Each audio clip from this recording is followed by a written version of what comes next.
closed his eyes, and squeezed the trigger. There was a roar like a ripsaw, and the middle of the door was torn into hundreds of fragments. The Zagaline staggered back against the opposite side of the corridor, shaken but triumphant. "Wow," he said. "That is some bodacious pistol, man." "Way to go, Zaga," said Dom Magato, slapping him on the shoulder. They stepped into the dimly lit ward. Lined up against the opposite wall were 6 cream-painted iron cribs, of which 4 were occupied. The night warriors approached them very cautiously. They looked into the first 3 and saw sleeping children, 2 girls and a boy, their cheeks hot as if they were baking.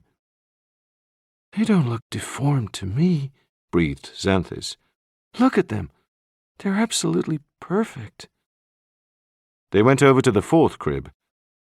A boy about 6 years old was lying in it, wearing a simple blue nightshirt with an appliqué picture of Popeye's Sweepy on it. His hair was blonde and curly, and he had intensely green eyes. He was smiling up at them with a dreamy expression on his face, as if he had just woken up. "Hello, sweetheart," said Xanthis, leaning over his crib. "Don't be frightened. We've only come here to talk to you." "I'm not frightened," said the boy. "I've been waiting for you." "You know who we are?" "You're my friends. You're my mommy's friends." "Who's your mommy?" "My mommy's in the hospital. I'm going to have a baby sister." "Your mommy's in the hospital? Do you know which hospital?" "Orbadan." "Norton Audubon," said Raquisthena. "So that's it. His mother must be one of the expectant women that the high horse is going after. In real life, this boy is asleep now, but he's joined us here in Dr. Beltz's dream to help us." "What's your moniker, kid?" asked Dom Magato. The boy blinked at him, bewildered. "Your name," Xanthis prompted him. "Michael," the boy told her. "Michael John Russell. But my mom calls me Michael Row the Boat Ashore Hallelujah." "Well, Michael, are you going to show us where your mommy is?" Michael sat up in his crib. The Zagaline reached inside and lifted him out. "Hey, dude, you weigh as much as half an elephant. The back half." "I always eat all my Cheerios," said Michael, "and all my eggs, and all my toast, and I always drink all of my milk." Raquisthena said, "I'm sure you do, honey." But at the same time, she gave the Zagaline a sad and meaningful look. It was then that the Zagaline understood what was happening here in Dr. Beltz's dream. In the real world, Michael was probably suffering from severe facial deformities, which made it impossible for him to eat or drink properly. But here, in the world of dreams, he could imagine that he was perfect, and that he could eat and smile and talk as clearly as any other child. Xanthis took hold of his hand. "Okay, Michael, row the boat ashore, hallelujah. Let's go find your mommy, shall we? And make sure that she's okay. Then maybe we can go get pizza." "Yes, pizza," said Michael, "and dough balls, and ice cream sundaes." "To be honest with you," said Dom Magato, "that doesn't sound like a bad idea at all." They clattered back downstairs to the hospital lobby.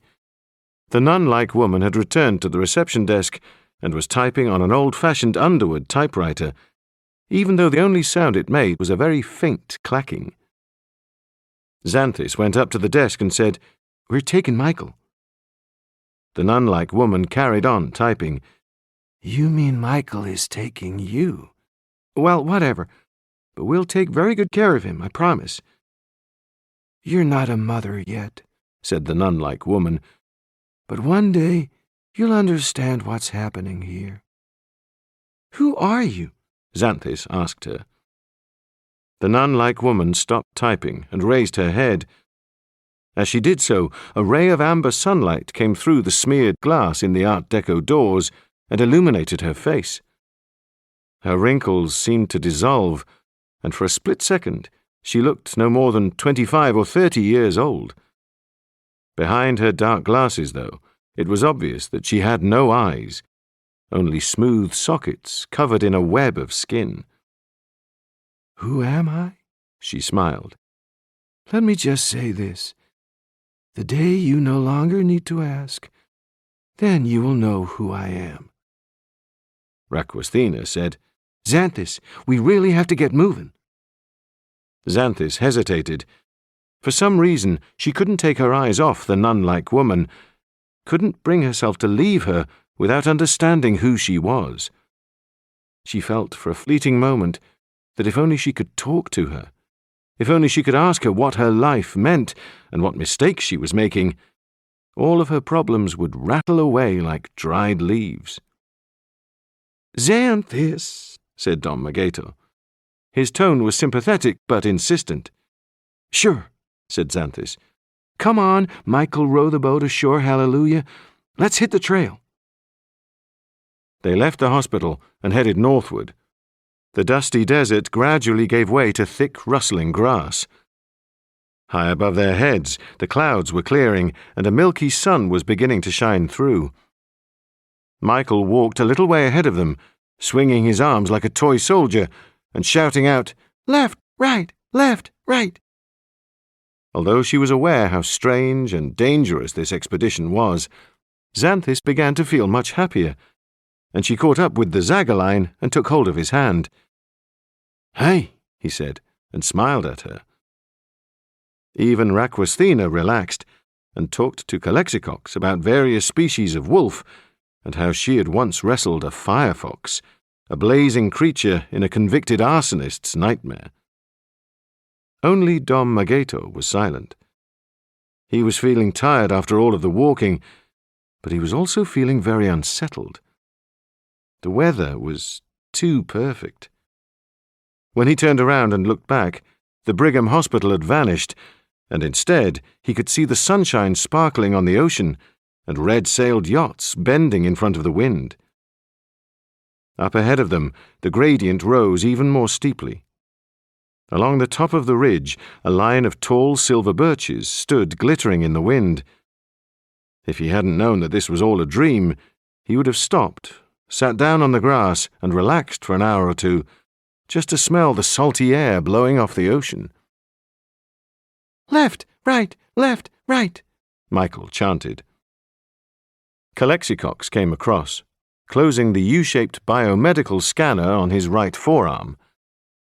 He nodded toward Michael and said, "I just gave him a physiological once-over. In the real world, the poor kid has very serious maxillary and skeletal deformities. Can't walk, can't talk. Drools all the time." Dom Magato looked at Michael sadly.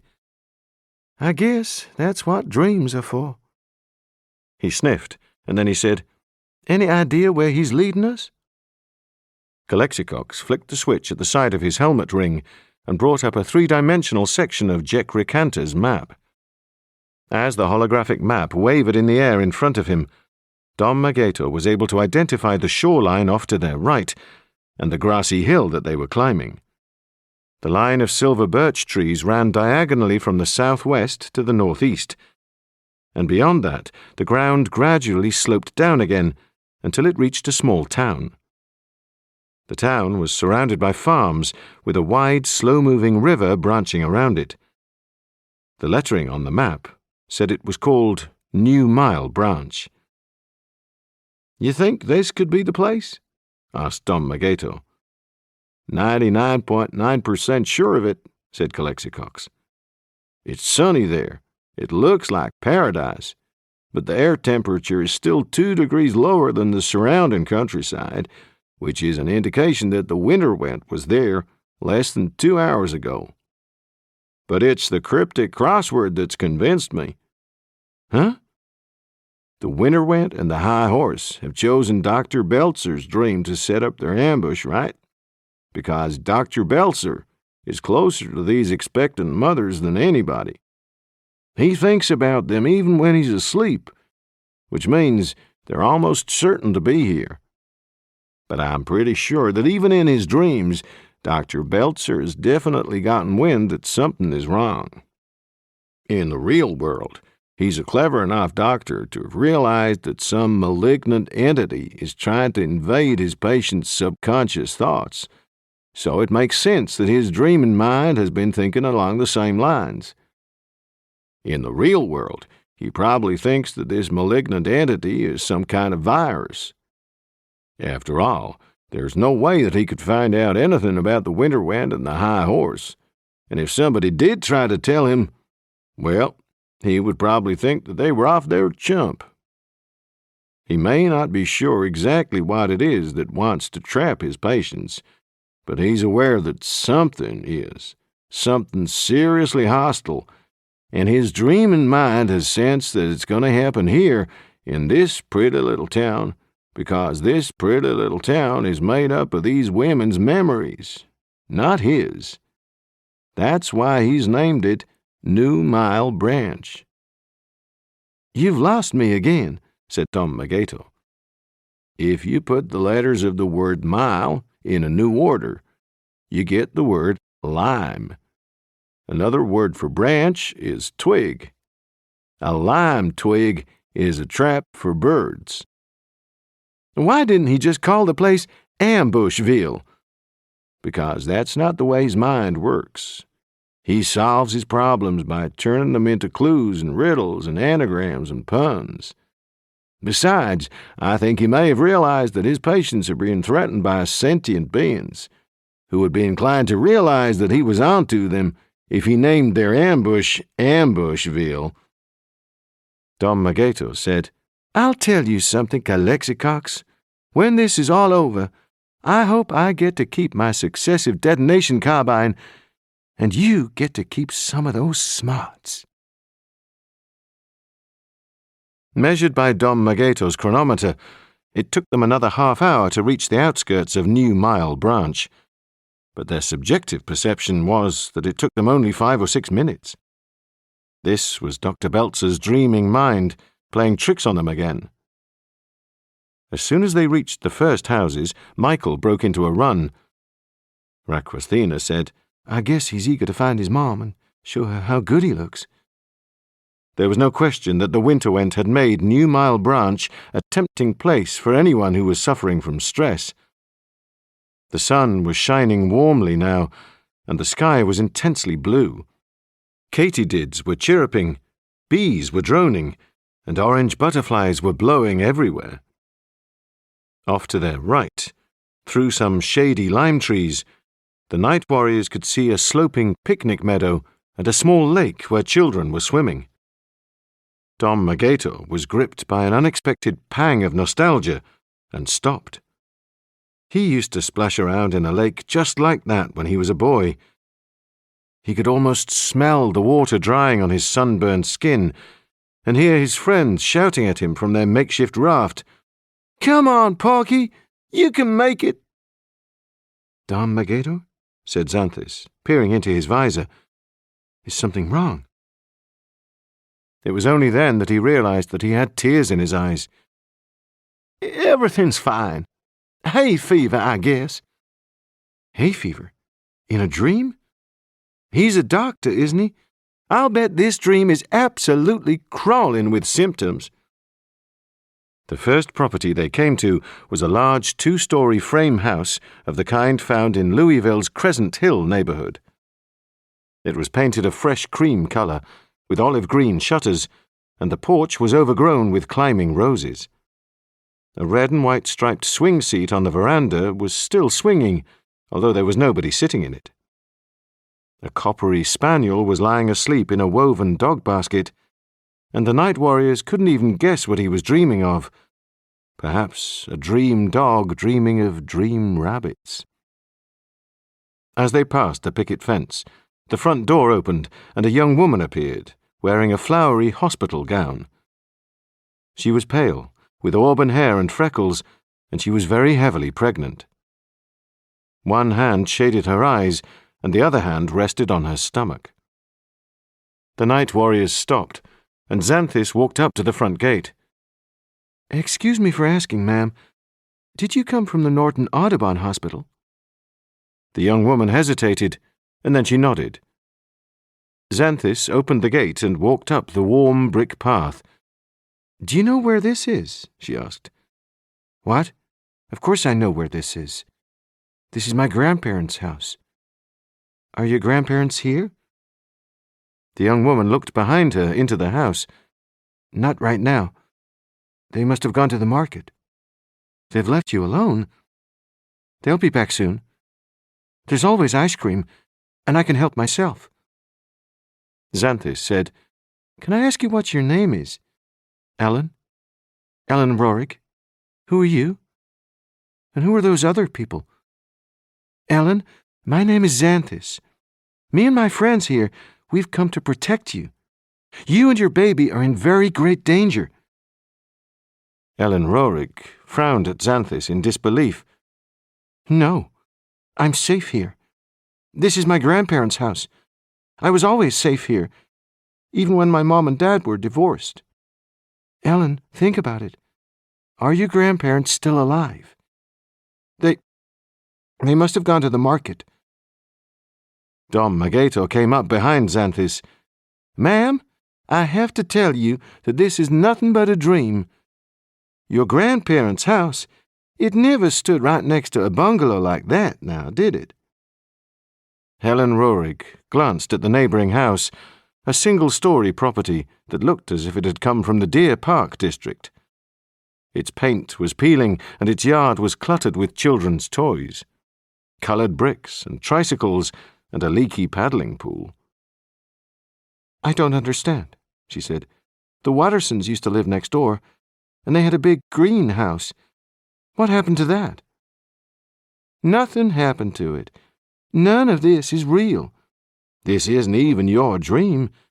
You've been enticed here because you've been feeling stressed and because you're so anxious about your baby.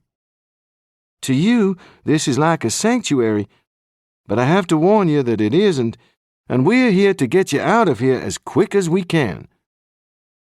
Ellen Rorig bit her lower lip. "Is this true? You wouldn't lie to me, would you?" Calexicock said, "We know this is difficult to believe, but your grandparents' house was stolen from a dream you had several days ago, specifically so that it could be recreated here tonight." "It was stolen? How could anybody steal a house?" "It's not a real house. It's like a memory of a house, an image of a house. Can you remember when you last dreamed about it? What was the weather like?" "I dreamed about it. I'm not sure when, but only a few nights ago. It was Christmas, I think, because it was snowing outside, and there were icicles hanging from the porch. It was very, very cold." "Your grandparents' house was frozen solid, that's why, so that when you woke up, it didn't dissolve like it should have done. It stayed right here in this dream existence, ready to be used as a trap." "A trap?" Ellen looked back at the house again and then stepped nervously off the porch and onto the path. 2 quail were flirting with each other on the chimney, but somehow the house had already taken on a slightly sinister appearance. The upstairs windows were blind and black, and the front door was creaking backward and forward as if it were trying to coax Ellen back inside. "There isn't time to explain it all now," said Raquasthena, "but there are 2 entities who are trying to enter your baby's dreams, and the only way that they can do it is through you and your dreams." "And if they manage to do that," Calexicox put in, "the result will be universal molecular disassembly." "What? What does that mean?" "It means that none of us will ever be stressed or anxious about anything ever again, because there won't be anything and there won't be any us." "How many of you ladies came here tonight?" asked Dom Magato. 7 of us altogether. We're all in the same maternity unit." Michael had been marching up ahead, but now he had come marching back again and was waiting impatiently by the gate. "I know where my mommy is. I can see my Aunt Susan's house." "That's great, Michael. Well done. Let's go get her, shall we? And all of her friends," said Xanthis. Helen Rorig was close to tears. I've been so worried about my baby. He's a little boy, and my husband has always wanted a boy. But when all those other babies started to die, I've been so frightened. And then I found myself here, and it was just like always, quiet and safe and peaceful. That's exactly how the winter went wanted you to feel. The winter went. Xanthis put her arm around Ellen Rorig's shoulders. Ellen, you can trust us, I promise. I know this all sounds crazy and confusing, but it's like a war, a night war. And crazy and confusing is how wars always are. You should be a news reporter, said the Zagaline. Behind Ellen's back, Xanthis gave him the finger. They walked next to the far end of the street, to Aunt Susan's house. It was a modest brick house, of the kind constructed in Louisville's southern suburbs after World War II, but its owners were clearly proud of it, because the window frames and the garage doors were newly painted, and there were terracotta pots filled with geraniums on either side of the front door, and a concrete Bambi with glass eyes. A brand-new 1955 Chevrolet Bel Air was parked in the driveway, two-tone turquoise and cream, its chrome sparkling in the sunshine. "Look at those wheels," said Don Magato. "What I'd give to have an automobile like that." "It used to belong to my grandpa," Michael told him. "I've seen it in photographs." Xanthis went to the front door and rang the bell. They waited for a while, and then a petite, dark-haired woman appeared, wearing a similar nightdress to Ellen Rorig, but with a red candlewick robe on top of it. She was pretty in a brown-eyed Spanish way, although her skin was sallow, as if she had been cooped up indoors for a very long time. "Mommy!" shouted Michael, and ran right up to her. "Michael," said the woman. "Michael? Is this you?" "I was asleep in the hospital, and when I woke up my face was all better." The woman looked at Xanthis with bewilderment and gratitude. "I don't know who you are, or how you managed to do this, but thank you. Thank you from the bottom of my heart." The voice of an elderly man came from inside the house. "Maggie! Who is that?" "Some people, Dad. I don't know who they are, but they brought Michael with them, and somehow they've cured him." "Ma'am," said Don Magato, "before you get too excited, you have to be aware that this is only a dream." "I don't understand." "You're dreaming this, Mrs. Russell. This house, your father being here. In real life, you're asleep back at the Northern Audubon maternity unit." "I still don't know what you mean. This must be real. This is my sister's house. This is only your memory of your sister's house. You've been led here by some very bad characters who are trying to get into your unborn baby's dreams." "I don't believe you. This must be real." She slapped the fin of her father's car. "See? It's solid. I can feel it." "We're real sorry," put in Raquistina. "We really are. But think about it. Do you ever see people walking around dressed like we are in normal life? Is your father still alive? You're dreaming, Maggie. It's a very happy dream, but for all of that, it's nothing more than a dream." Maggie Russell held Michael tightly against her side. "Does that mean that—" "I'm sorry," said Raquistina. "Michael still has Mobius syndrome in real life. Here, he's dreaming that he doesn't, and you can't blame him for that." Ellen Rorig said, "I believe these people, Maggie. Look around you. Was your home street ever like this, really? It's all too perfect." The woman shook her head. "I feel safe here. My baby can be safe here, too." "I'm afraid not, ma'am," Don Magato told her. "You may feel safe for now, but it won't be long before these bad characters show up looking for you, and believe me, you don't want to be here when they do." Chapter 20. Time was passing quicker and quicker, and now the night warriors had to hurry urgently from one house to the next, gathering together all of the expectant mothers that Dr. Belzer had been dreaming about.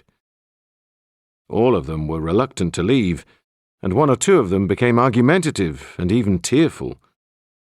These houses, after all, were the places where they had felt happiest and most secure. They found Nurse Miner's house exactly as it had looked the previous night, except that it was filled with sunshine. In the sitting room, they discovered a young black girl, 19 years old, watching TV. "This isn't your house, is it, sweetheart?" said Dom Magator. "I know, but I always wanted to live in a house just like this."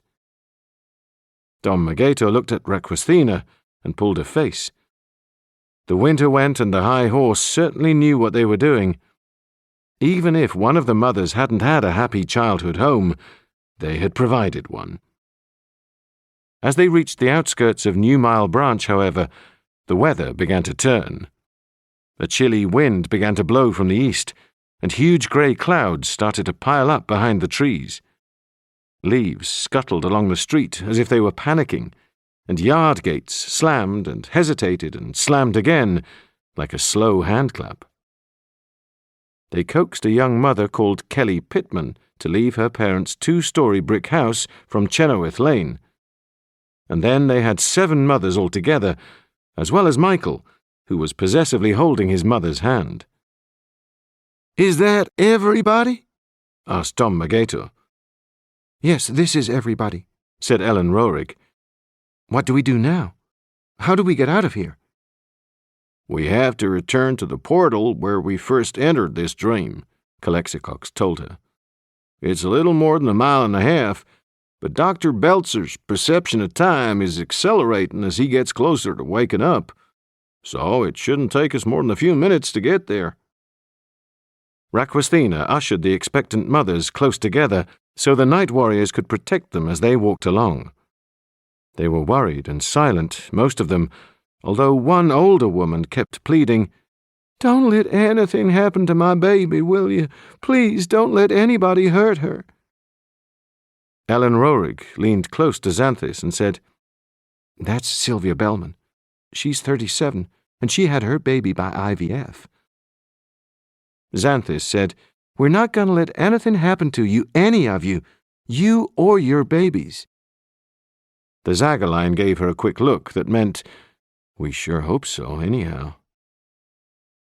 The sky was much darker now, and the women's nightdresses were rippling in the wind. Michael was holding his mother's hand very tightly and looking worried. "We really need to get out of here, schnell," said Dom Magator. As they walked back along the main street, however, the Zagaline saw something that he hadn't noticed before. In the backyard of one of the 3-story properties stood a huge spreading oak, and perched in its branches was a ramshackle treehouse. He didn't recognize the main building, but when he caught sight of the treehouse, he felt a tightness around his chest and a terrible sense of dread. "Wait up a second, man," he said to Dom Magator. "That treehouse, see it? That's the treehouse that our dad built for us when we were little." Calexicox said, "You're right. There was a really bad storm one night and the whole thing collapsed. We were really pissed because we kept our comic collection in it. But that's it, all right. Same blue checkered drapes made out of an old kitchen tablecloth. That's the actual treehouse." "But I haven't dreamed about it for years," said the Zagaline. "Me neither." "So how did the winter wind get hold of it and bring it here?" They stared at each other, and then they both said, "Janie!" They opened the gate and hurried together across the overgrown yard. When they had first passed this house, the grass had been neatly trimmed and the rose trellis had been crowded with fragrant pink flowers. Now the grass was nearly waist-high and tangled with thistles, and the roses had turned tobacco brown and their heads were drooping. "Janie!" yelled the Zagaline. As he reached the foot of the oak tree, Janie, are you up there? Janie! Bellowed Calexicox. At first, there was no answer, but then they both screamed, Janie! At the tops of their voices, and Janie drew back the old blanket that covered the door. What do you want? Janie, you have to get out of there, now! But I'm having such a good time up here. I'm having a tea party for all of my dolls. Janie, something really bad is going to happen to you if you don't get out of there. The wind was rising, and the Zagaline felt the first few pellets of hail rattling against his helmet. Janie, there's going to be a real bad storm, and the treehouse is going to come crashing down to the ground, so please, calm down. Janie hesitated, so the Zagaline started to climb up the makeshift wooden ladder. When he reached the top, he held out his hand and said, Come on, Janie. You don't want your baby to get hurt, do you? My baby? These are all my babies. Inside the treehouse, Janie had arranged dozens of dolls, Barbies and Cinderellas and Teddies and clowns. Here was her childhood, before their mother had died, and she had grown up to be sulky and rebellious. Here was innocence and safety. Janie, you have to get down here right now. The oak tree's branches were swaying in the wind, and the treehouse was making deep, creaking noises. George Beam had never pretended that he was a great carpenter, and the structure was held together with not much more than rusty old nails and enthusiasm. Janie balanced her way across the floor and put her bare foot on the upper rung of the ladder. You won't let me fall, will you? I'm the Zagaline now. I'll take care of you. They climbed down the ladder together. The wind was screaming at them now, and bursts of white hail were scattering across the street. The night warriors were doing their best to shield the mothers from the storm, but it was growing increasingly violent, and they were already soaked, their hair bedraggled and their cheeks red from cold. "Who's this?" shouted Dom Magato, as the Zagaline and Calexicox brought Janie out of the front gate. "This is our sister Janie. She's expecting a baby any day now. Our dad was supposed to take her down to Bowling Green, but he didn't have the time." "There's no time left for anything now," said Raquisthena. "Look!" On the crest of the slope up ahead of them, hundreds of figures were pouring through the silver birch trees. They were hunched and grey, and they were running very fast. At first, they looked like soldiers dressed in armour, but as they came nearer, the Zagaline could see that they were animals of some species, with bristly grey fur and warty grey shells protecting their bodies.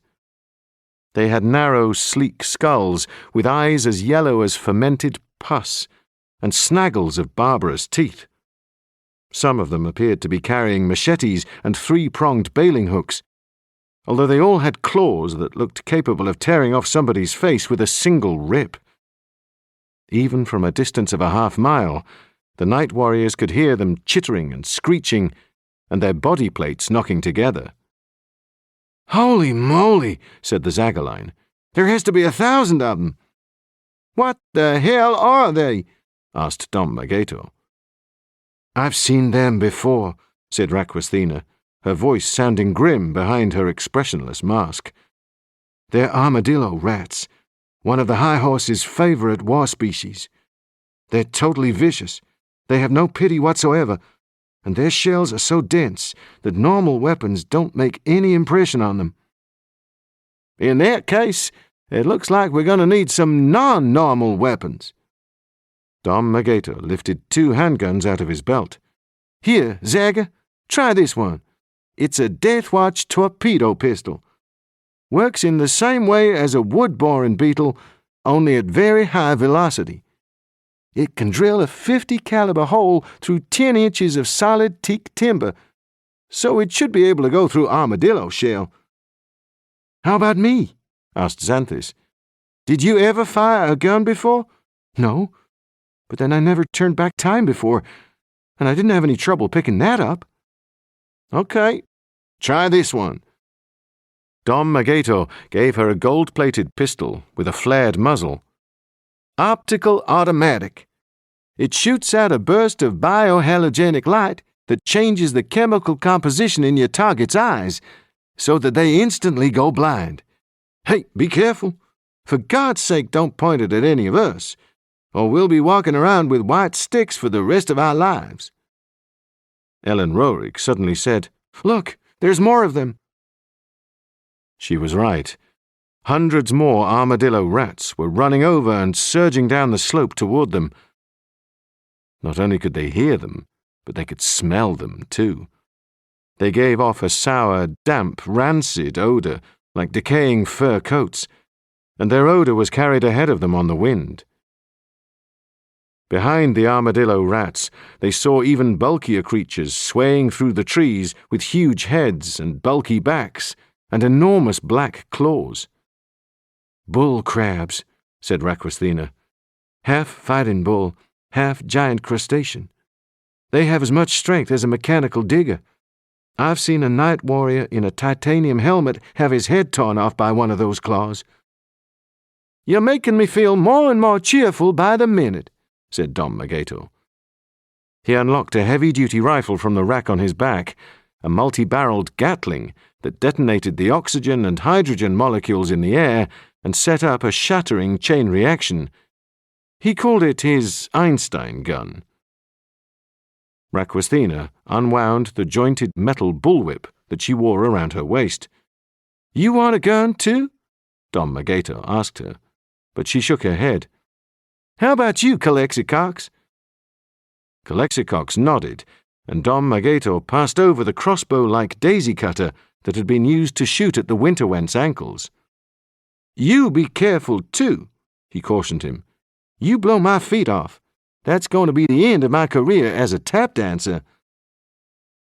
"Dom Magator," said the Zagaline soberly, and pointed into the distance. Far off to their right, even more armadillo rats were appearing through the trees and pouring toward them like a grey tsunami. "Jesus," said Dom Magato. "I think we're outnumbered." Raquisthena aggressively snapped her whip, and it made a series of deafening bangs like gunfire. Calexicox looked up from his calculator and said, "There's no way that we can fight off this many rats. I've worked out the mathematical odds according to the weaponry that we have available to us, and even if every single shot finds its target and every single knife we throw causes a fatality, they will overwhelm us in 3 minutes, 8 seconds. "So what the hell are we going to do?" asked the Zagaline. "How about another amoebic Avenger?" "If the Zagaline creates another amoebic Avenger, let's take a look. That will enable us to survive for another 17 seconds. "Great. Won't even have time to eat a last cheeseburger." "What if I turn back time?" Xanthus suggested. "That won't help us," said Calexicox. "We're night warriors, and if we turn back time, we may be able to escape, but all of these mothers will find themselves back in New Mile Branch, and we'll be right back to square one." "Then, supposing I turn it forward?" "What good will that do? The rats will be on top of us even quicker." "No, forward to the point where they've actually passed us, so that we can attack them from behind." Dom Magato said, "Hey, that's a really neat idea. And these mothers will be that much nearer the portal." "Whatever we decide to do," Raquisthena put in, "we'd better do it pretty damn quick." The first of the armadillo rats were less than 100 yards away now. Their smell was so strong that it filled the night warriors' helmets, and Xanthus couldn't stop herself from retching. She could taste armadillo rat in her mouth, as if she had been eating one. As they came closer, the night warriors could see that the armadillo rats were infested with tiny brown vermin, and that their arms and their legs were covered in suppurating sores. They were like creatures from some dark medieval triptych, a vision of hell and damnation made flesh. Raquisthena said, "Be warned, even if it doesn't kill you right off, One scratch from an armadillo rat's claws will give you a really serious disease like leprosy or plague or Ebola. One of the mothers started to wail, a high-pitched, quavering song of utter terror. 2 or 3 others started to sob. Even Michael was biting his lip. But Xanthis held up her hand and said, "Don't be frightened. Please don't be frightened. We're going to save you, I promise." With that, she turned around and faced the oncoming hordes of armadillo rats and bull crabs. She selected a key from her helmet display, a bright scarlet key that immediately lit up on her belt. 2 minutes and 15 seconds ahead. That should do it. She pointed the key toward the armadillo rats and turned it. For a long, airless moment, she thought that her time-curving hadn't worked. But then she felt an immense wave of insubstantial flesh surging past her as the armadillo rats passed by them and through them and into the immediate future. The wave seemed to rush on and on forever, but in real time it took less than 3 seconds. Abruptly, they found that the high horse's army was behind them. Some of the armadillo rats had even managed to run as far as the outskirts of New Mile Branch. The 7 expectant mothers, with Janey hurrying close behind them, were halfway up the slope toward the silver birch trees. The sky was even darker and more menacing than ever. "Fire!" shouted Dom Magator, and the night warriors opened fire with everything they had. Calexicox fired the daisy cutter, and its titanium discs sliced into the crowds at ankle level, dropping scores of armadillo rats and 4 or 5 bull crabs too. The armadillo rats screeched in pain and frustration, while the bull crabs let out a reverberating roar that distorted the entire landscape because it disturbed Dr. Beltzer's dream. Xanthis held her optical automatic in both hands, aiming it at the armadillo rats as they turned around in disarray. Every time she squeezed the trigger, a blinding blast of blue-white light illuminated the whole battle scene, giving it a jerky, stroboscopic effect. Armadillo rats appeared to be frozen as their heads were blown apart. Bull crabs were caught in mid-collapse, their heavy claws flung upward. The Zagaline got down on one knee and rested the long barrel of his Death Watch torpedo pistol against his upraised forearm to steady it. He fixed an armadillo rat in his sights and fired. The pistol made a sharp Doppler noise, as if a huge truck had sped past him. A torpedo hit the rat on the side of his grey abdominal shell. The impact flung it backward 2 or 3 feet, so that it collided with the armadillo rats behind it. Then it blew up, and a stringy mess of fur and intestines were flung up into the air. The Zagaline fired again and again until the barrel of his pistol was so hot that it was scorching his arm. Armadillo rats were exploding on every side, their disintegrated remains jumping up and down in a grisly parody of an ornamental fountain. Dom Magator used his throwing knives first. With great steadiness and balletic poise, he took one knife after another out of the sheaths on his back, lifted it, aimed it, and then flung it into the struggling, screaming mass of armadillo rats. His victims fell without a sound, their brains pierced 7 inches deep by surgical steel. But it was Raquisthena whose skill impressed Xanthis the most. She advanced toward the armadillo rats, swinging her whip and beckoning them to come closer. 2 of them rushed toward her, hissing and screeching and lashing at her with their bailing hooks. But as they came nearer, she snapped her whip and their heads flew off, both of them.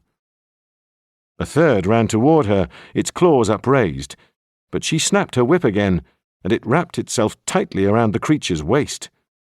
Raquisthena yanked the armadillo rat toward her with such force that it thumped into her. Its spinal column was penetrated by the penis-like spike between Raquisthena's legs, and its fur was immediately snared by the thousands of hooks that covered her armor. The armadillo rat thrashed and kicked and tried to pull itself free, but Raquisthina reached behind her, lifted the trident from her back, and forced it into the crevice at the top of its chest plate. She worked it from side to side until it had penetrated deep, and all the time the helpless creature was jerking in agony and rage. At last she pushed the trident forward, and with a sickening crackle, the armadillo rat's chest plate was torn away like the shell being torn off a turtle, revealing its bloody, glutinous insides. Raquisthina flicked her wrist so that her whip unwound itself from the armadillo rat's body. It fell onto the ground in front of her, still shuddering and quaking and arching its back in agony. She stepped back, looking for more armadillo rats to decapitate, but as she did so, a wounded bull crab reared up from the heaps of bodies all around her. Xanthus shouted, "Raquisthina! Raquisthina, look out!" The bull crab had a massive black head like a minotaur, and curving black horns and eyes that burned as red as incandescent coals. Calexicox had cut through its lower legs with one of his daisy-cutter discs. One of its feet was severed completely, while the other was hanging from a shred of black skin. But its enormous knobby claws were still intact, and, as Raquisthina took one more step backward, it seized her left leg just below the knee. Xanthus heard the crunch, even above the screeching of the armadillo rats and the ceaseless detonations from the Zagaline's pistol. Raquisthina didn't scream, but she fell sideways, almost on top of the armadillo rat whose shell she had ripped off. The bull crab shifted itself forward to give itself more leverage. Xanthus aimed and fired her optical automatic. Again, the battlefield was lit by a dazzling blue flash, and the bull crab's burning red eyes instantly went black and blind. But the bull crab already had Raquisthina firmly in its grip, and it was trying to sever her leg by sheer force of compression. "Zaga!" Xanthus yelled, and pointed to Raquisthina. The Zagaline fired too. A Death Watch torpedo hit the bull crab in the breastbone, and black blood sprayed all over Raquisthina's impassive faceplate. Seconds later, the bull crab exploded, a messy lump of meat and guts and connective tissues. "Cover me!" shouted Xanthus. The Zagaline and Dom Magator fired wildly into the crowds of armadillo rats, while Xanthus ducked forward and knelt down beside Raquisthina. Her bare knee squidged into one of the bull crab's slippery lungs, and it let out a wet, rubbery exhalation, as if that were the bull crab's last breath. Raquisthina's leg had been crushed so badly that it was obvious that she was going to lose it. Gently, Xanthus unfastened her faceplate. Raquisthina looked sweaty and grey with shock, and she was breathing in shallow, panicky gasps. "You're going to be okay," Xanthus reassured her. "I can curve time back before this happened. I did it with Calexicox when he lost his arm." "You can't," Raquisthina panted. "There's too many of them. We have to kill them all now, or we never will." "But we can't let you lose your leg." "Xanthus, I'm a night warrior. I know the risks. So what if I walk with a limp from now on? I'll be proud of it if we win this battle tonight." Xanthus looked up. She could see that Raquisthina was right.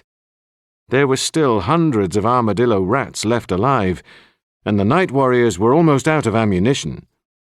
Dom Magator had only 3 or 4 throwing knives left, and Calexicox had run out of titanium discs for the daisy cutter. If she curved time back, all of the armadillo rats that they had killed in that time span would be revived, but the night warriors' weapons would still be empty. They would be overrun within minutes and horribly slaughtered, and the High Horse and the Winter Went would be free to do whatever they wanted. "Calexicox!" Xanthus called out. "Come help me!" She couldn't move Raquisthina herself, because she had no gloves and she was almost naked, and in spite of her protective copper skin covering, Raquisthina's hooks would have torn her to pieces. Calexicox dodged forward and joined her. "She's hurtin' bad," said Xanthis. "We have to move her away from here."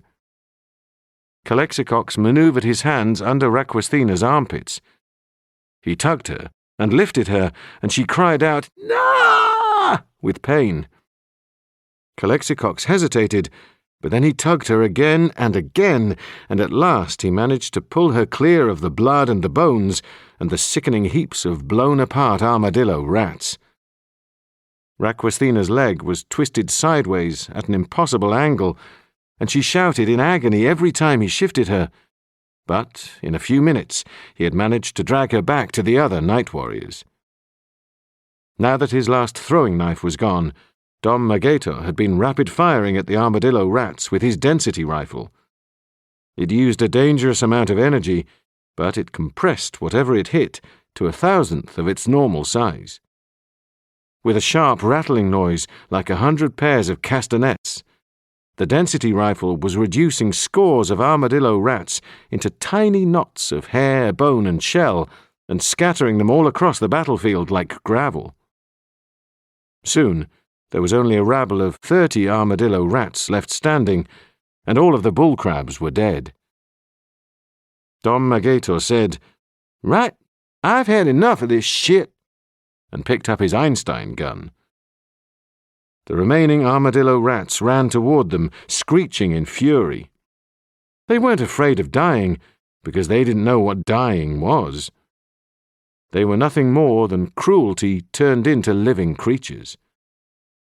They came nearer and nearer in a horrible round-shouldered lope, until they were no more than 20 yards away. The Zagaline coughed and said, "Dom Magator, are you going to fire that thing? Any time now would be good." "Don't shoot until you see the turmeric yellow of their eyes. That's what I always say." "Dom Magator!" The armadillo rats were so close now that the Zagaline took hold of Xanthis's hand and took 2 involuntary steps back. Dom Magator said, "Practical physics in action!" and fired his Einstein gun. There was an explosion so loud that it was unbearable, and the whole universe went white. The Zagaline felt as if he had seen God. Chapter 21. He opened his eyes, and all of the armadillo rats had been turned to ashes, like the victims of Hiroshima. Their flesh had been charred from their skeletons, and smoke was rising from their eye sockets. The Zagaline took off his helmet and screwed a finger into his ear. "I'm deaf," he said, and his voice sounded funny and flat. "Yes," said Calexicox. "Next time you decide to set off a nuclear chain reaction, Dom Magator, I think it would be more prudent not to do it quite so nearby. The recommended safety distance for an explosion of that magnitude is something over a mile." "Paluked the bastards, though, didn't I?" said Dom Magator. "Paluked them good and proper." "Yes, you paluked them all right." Lightning flickered on the northern horizon, and the night warriors could hear the black collision of distant thunder.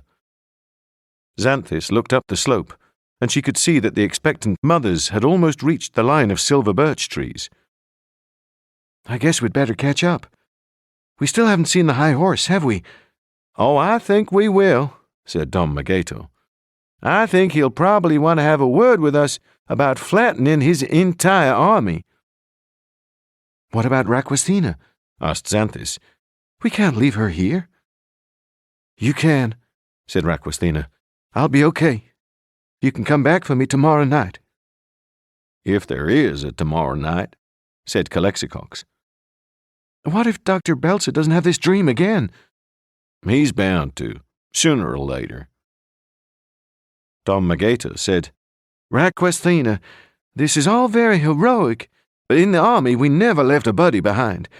And as far as I'm concerned, the same applies to the night warriors." He unclipped the toboggan-like weapons rack that was fastened to his back. There were 3 carbines left, but all of the knives had gone. He took out the carbines, including his sun gun, and dropped them onto the ground. "Here, if you lie on this rack, we can take it in turns to carry you." "You're not going to leave these weapons behind?" "I'll take the sun gun in case we need some ultimate force. Otherwise, we'll just have to take our chances." Dom Magato's weapons rack was complicated, but it was made of very light alloy, and what was more, it was extendable. It was a little short for a stretcher, but Raquisthena was able to lie on her side with her right leg bent. Her left leg they tied with a strap to one of the carbine clips, so it didn't swing loose from the side of the stretcher and give her too much pain. The bull crab's claw had pinched her flesh so completely that it had sealed off her arteries and she had lost almost no blood at all. All the same, she was already going into deep shock, and the night warriors knew that they had to get her out of this dream as soon as they could. The Zagaline and Calexicox carried her first. She weighed very little, and they made good progress climbing the slope. The expectant mothers saw that they were coming and waited for them. Behind them they heard more thunder, and there was an ominous smell of ozone on the wind. Janey joined the Zagaline and looked down at Raquisthena. "Oh my God, her leg! Is she going to be okay?" "We hope so. She won't actually lose her leg in the real world, but she'll always have to dot and carry when she walks. We just have to get her out of here, like, real quick, that's all. And all of you, too." Janey looked confused. "I don't understand what happened. How did we climb up this hill? One minute all those horrible rat things were coming toward us, and then we were up here, and you were back down there fighting them." "This is a dream, Janey. Some weird stuff happens in dreams." They topped the rise, and then they walked down the long incline that took them back between the Mexican effigies. This time, the effigies looked even more sinister, as if they were grave markers rather than gods, and they knew that the night warriors were going to die in this dream. The wooden doors in the figure of Tezcatlipoca were still clacking, and his carved face looked as if it were mocking them. Clack, clack, clack. Xanthis thought that she would never forget that sound for the rest of her life, however long that was going to be. They passed the hospital, or rather, in a strange way, the hospital appeared to pass them, rotating like a building seen from a train window. The hospital looked empty now. Its windows were boarded up, and its paint was peeling in long tattered pennants. But it was here that Michael Row the Boat Ashore Hallelujah came up to Dom Magato and held his hand. "I'm going to leave you now." "What? What are you talking about?" "I'm going back to the hospital. Michael, none of this is real. This is a dream being dreamed by Dr. Belzer, and you were sent into this dream to help us. In a little while, though, Dr. Belzer is going to wake up, and this dream will be gone. Vanished." Michael looked up at him with one eye half closed. "I'm still going to go back. If it all vanishes, then I'll vanish too, and I don't mind that." Michael's mother came over. She looked very pale and tired, and her hair was blowing across her face. "What's wrong?" she asked Dom Magato. "Why have we stopped?" "Michael says he wants to go back to the hospital." Michael's mother bent down and put her arm around him. "Michael, sweetheart, you can't do that." Michael's mouth puckered and his eyes filled with tears. "I don't want to go back. I don't want that face anymore." Maggie Russell stood up straight and looked at Dom Magato. "If he stays here, what will happen to him?" "Dr. Belzer will open his eyes. The hospital will disappear, along with everything else in this dream, and in the real world, Michael won't ever wake up." Tears were running freely down Maggie Russell's cheeks. "Do you know how badly deformed he is?" Calexicox had come up to join them. I checked him over, ma'am, and he's suffering very badly, isn't he? Maggie Russell wiped her tears with the back of her hand. Michael, she said, if you want to go back to the hospital, if that's what you really want to do, then yes, you can go back. Michael wrapped his arms tightly around his mother's waist. Thank you, he sobbed. Thank you, Mommy. Thank you. They stood and watched him walk back through the hospital parking lot. 1 second he was only a few steps away from them. Then, in the blink of an eye, he had reached the far side of the parking lot, and then, in another blink, he was climbing the steps to the front doors. As he reached the doors, they opened, and the nun-like woman appeared. She laid both hands on Michael's shoulders, and the two of them stood there for a while, looking back at the night warriors and Michael's mother. Michael waved. His mother waved back and whispered, Go on, Michael. Row the boat ashore. Hallelujah, said Dom Magato. Xanthis came up to them. Who is that woman? I think I'm beginning to work it out, Dom Magato told her. And? Asked Xanthis. I'll tell you later. You don't need me to start bawling, too. Calexicox said, Come on, guys. We really need to hurry now. We only have about 20 minutes before Dr. Belzer gets his wake-up call. Within a few minutes, they could see the mountain range. It looked grey and craggy and forbidding, and the clouds were so low that some of the peaks were completely hidden. Thank God, though, it was a mountain range and not a rifle range.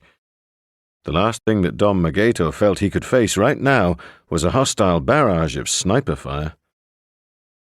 All 8 expectant mothers were beginning to show signs of exhaustion, especially Maggie Russell, who was being comforted and supported by Ellen Roerig and another woman.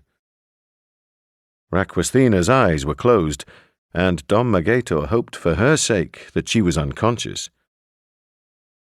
He used his helmet sights to check up ahead. He was slightly worried because he couldn't yet see the bright blue lights of the portal. Yet, according to Calexicox's latest calculations, they should reach it in a little less than 11 minutes. He fine-tuned his focus.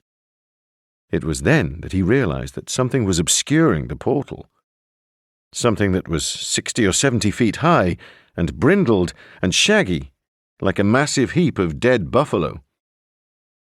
Calexicox, he said. Check that out, right up ahead of us. Calexicox stopped, and he and the Zagaline carefully laid the improvised stretcher down amongst the brush. Calexicox adjusted his instruments, and Dom Magato saw the swarm of sparks circling inside his helmet even faster, as if they were excited or frightened. He's been waiting for us, Calexicox said at last. What do we do now? There's nothing we can do. He's blocking our only way out of here. What is it? Asked the Zagaline. Is there something wrong? You could say that, yes. Standing between us and getting the hell out of this dream is your unfriendly neighborhood high horse, in person. Listen, said Xanthis.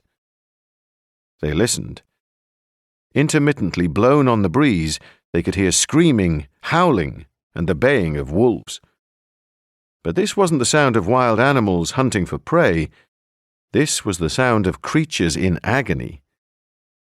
Holy shit, said the Zagaline. They all looked at each other in trepidation. Ellen Roerig said, What?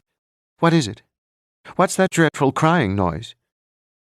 I could create a character to fight it, said the Zagaline. Well, yes, I think you'd better do that. What do you have in mind? How about a high horse hunter?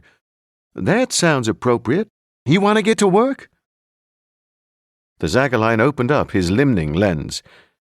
He quickly sketched out a tall, attenuated figure, like an early frontiersman in a buckskin jacket and a coonskin hat, thin-faced, sharp-eyed, and mean-looking.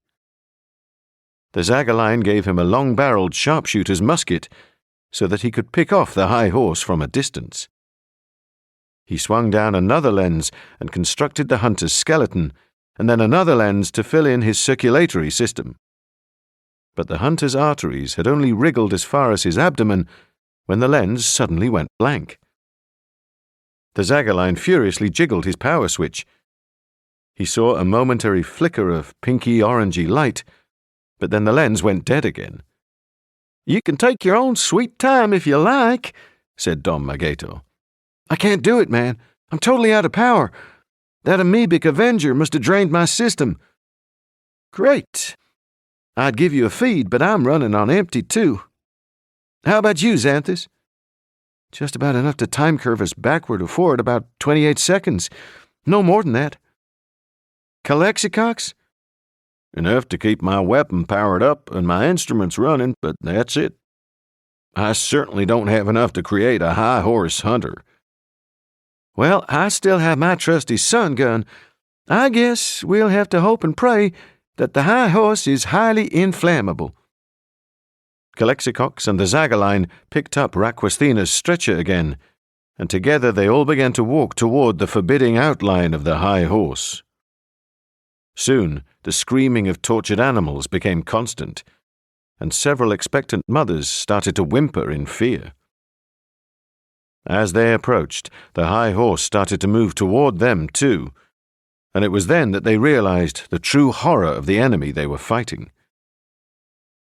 He sat astride 3 horses, one on top of the other, a 3-story building of living animals. The lowest of the horses was a giant war horse over 30 hands high, with a jet-black coat and massive hooves. It was hung with brasses and belts and corroded bronze plates, all connected with leather straps, and each plate bristled with barbs and knives. Its head was encased in a bronze helmet that was fashioned into the shape of a grinning skull. The second horse was a Percheron, a huge draft horse. Its legs had been connected to the elbows and thighs of the warhorse below it with a complicated system of screws and levers, so that both horses were forced to walk in unison. This horse, too, was protected by jointed bronze plates, but it was also wrapped around with razor wire. Finally, on top, a third horse had been attached, an American cream, joined to the Percheron with more levers and pistons, so that all 3 horses had to move their legs together in a terrible swaying march. The topmost horse was decorated with torn and blood-stained flags, as well as bunches of human skulls of all different sizes hanging from chains. A long black studded scabbard was suspended from the side of the saddle, containing a sword with a monkey's skull for a pommel. Sitting astride the saddle was the high horse himself, at least 15 feet tall, wearing a helmet made of 3 stags' heads with a forest of antlers. The stags' heads were still alive, with rolling eyes and bloodied tongues, and they kept up an endless screeching of pain and despair. They were joined by a hair-raising descant that came from the scores of living creatures that the high horse wore as his war cloak. Rabbits and otters and beavers and foxes, as well as ravens and owls and other large birds, all of them roughly stitched together to form a crying, struggling, screaming mass. Many of the creatures had been badly injured, which added to their agony. Some had been burned, some had broken legs or wings, and some of them were partially disemboweled. In the real world they would have been dead, but this was the world of nightmares, where the dead could be kept alive forever. It was the high horse himself who made the night warriors hesitate.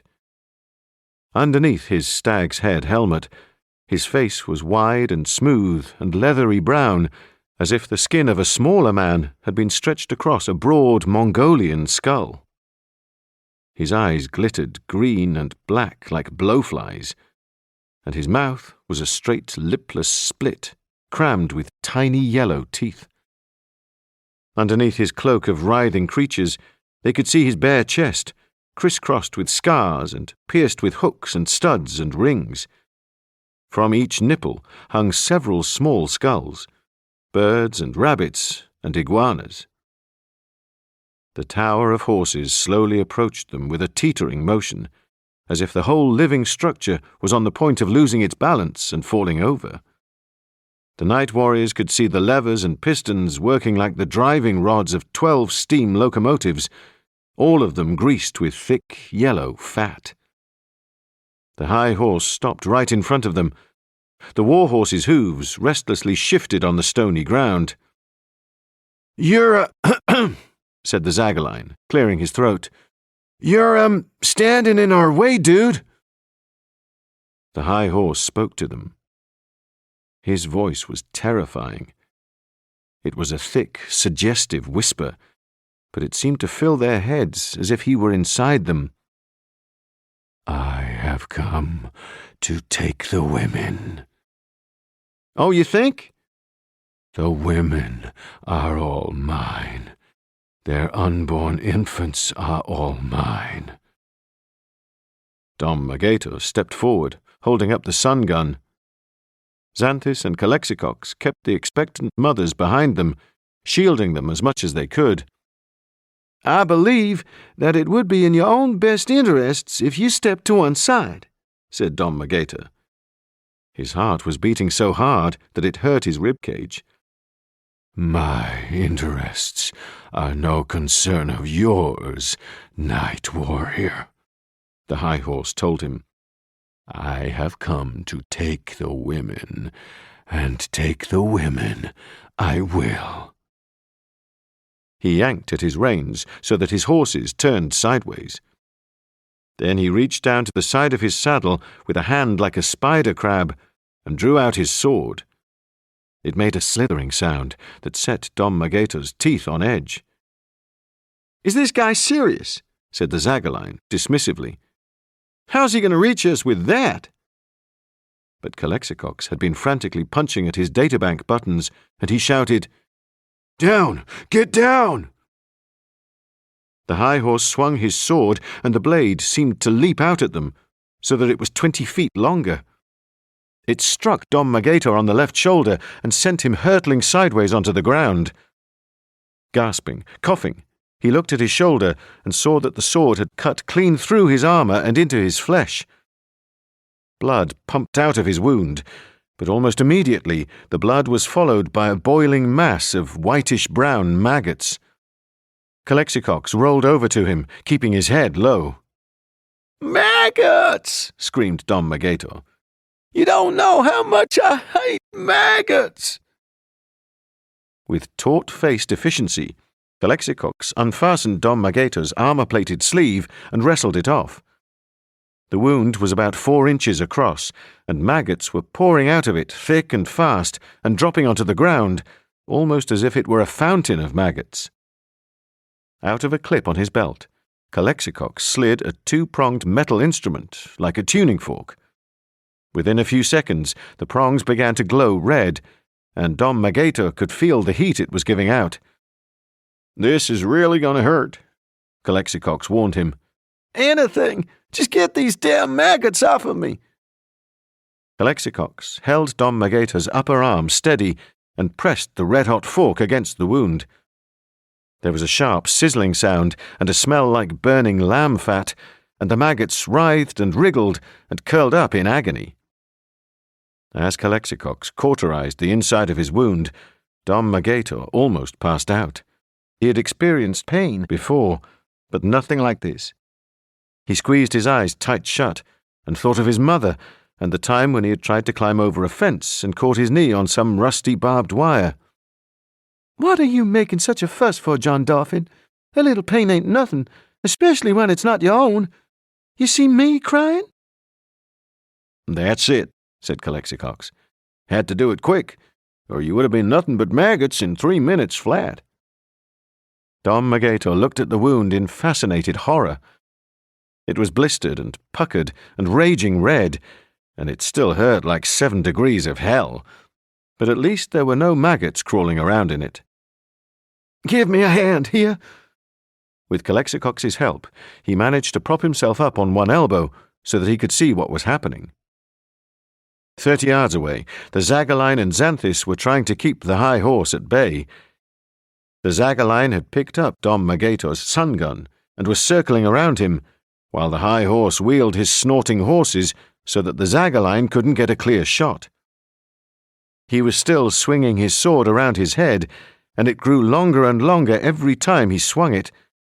It made a low, droning sound like a bagpipe chanter. "What kind of freaking sword is that?" gasped Dom Magator. "How did he manage to cut me when I was standing so far off?" Calexicox helped him to climb to his feet. "According to my data bank, it's a septic saber." "Septic saber? How the hell does that work?"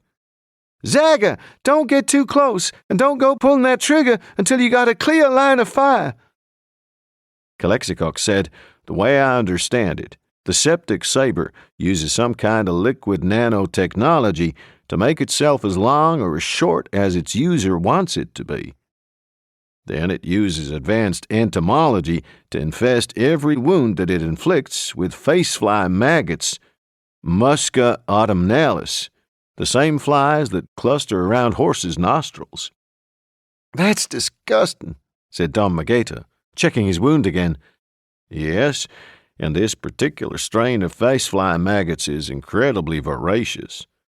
They triple in number every 5 seconds, and they can turn your entire body into one big wriggly maggot pudding before you can dial 911.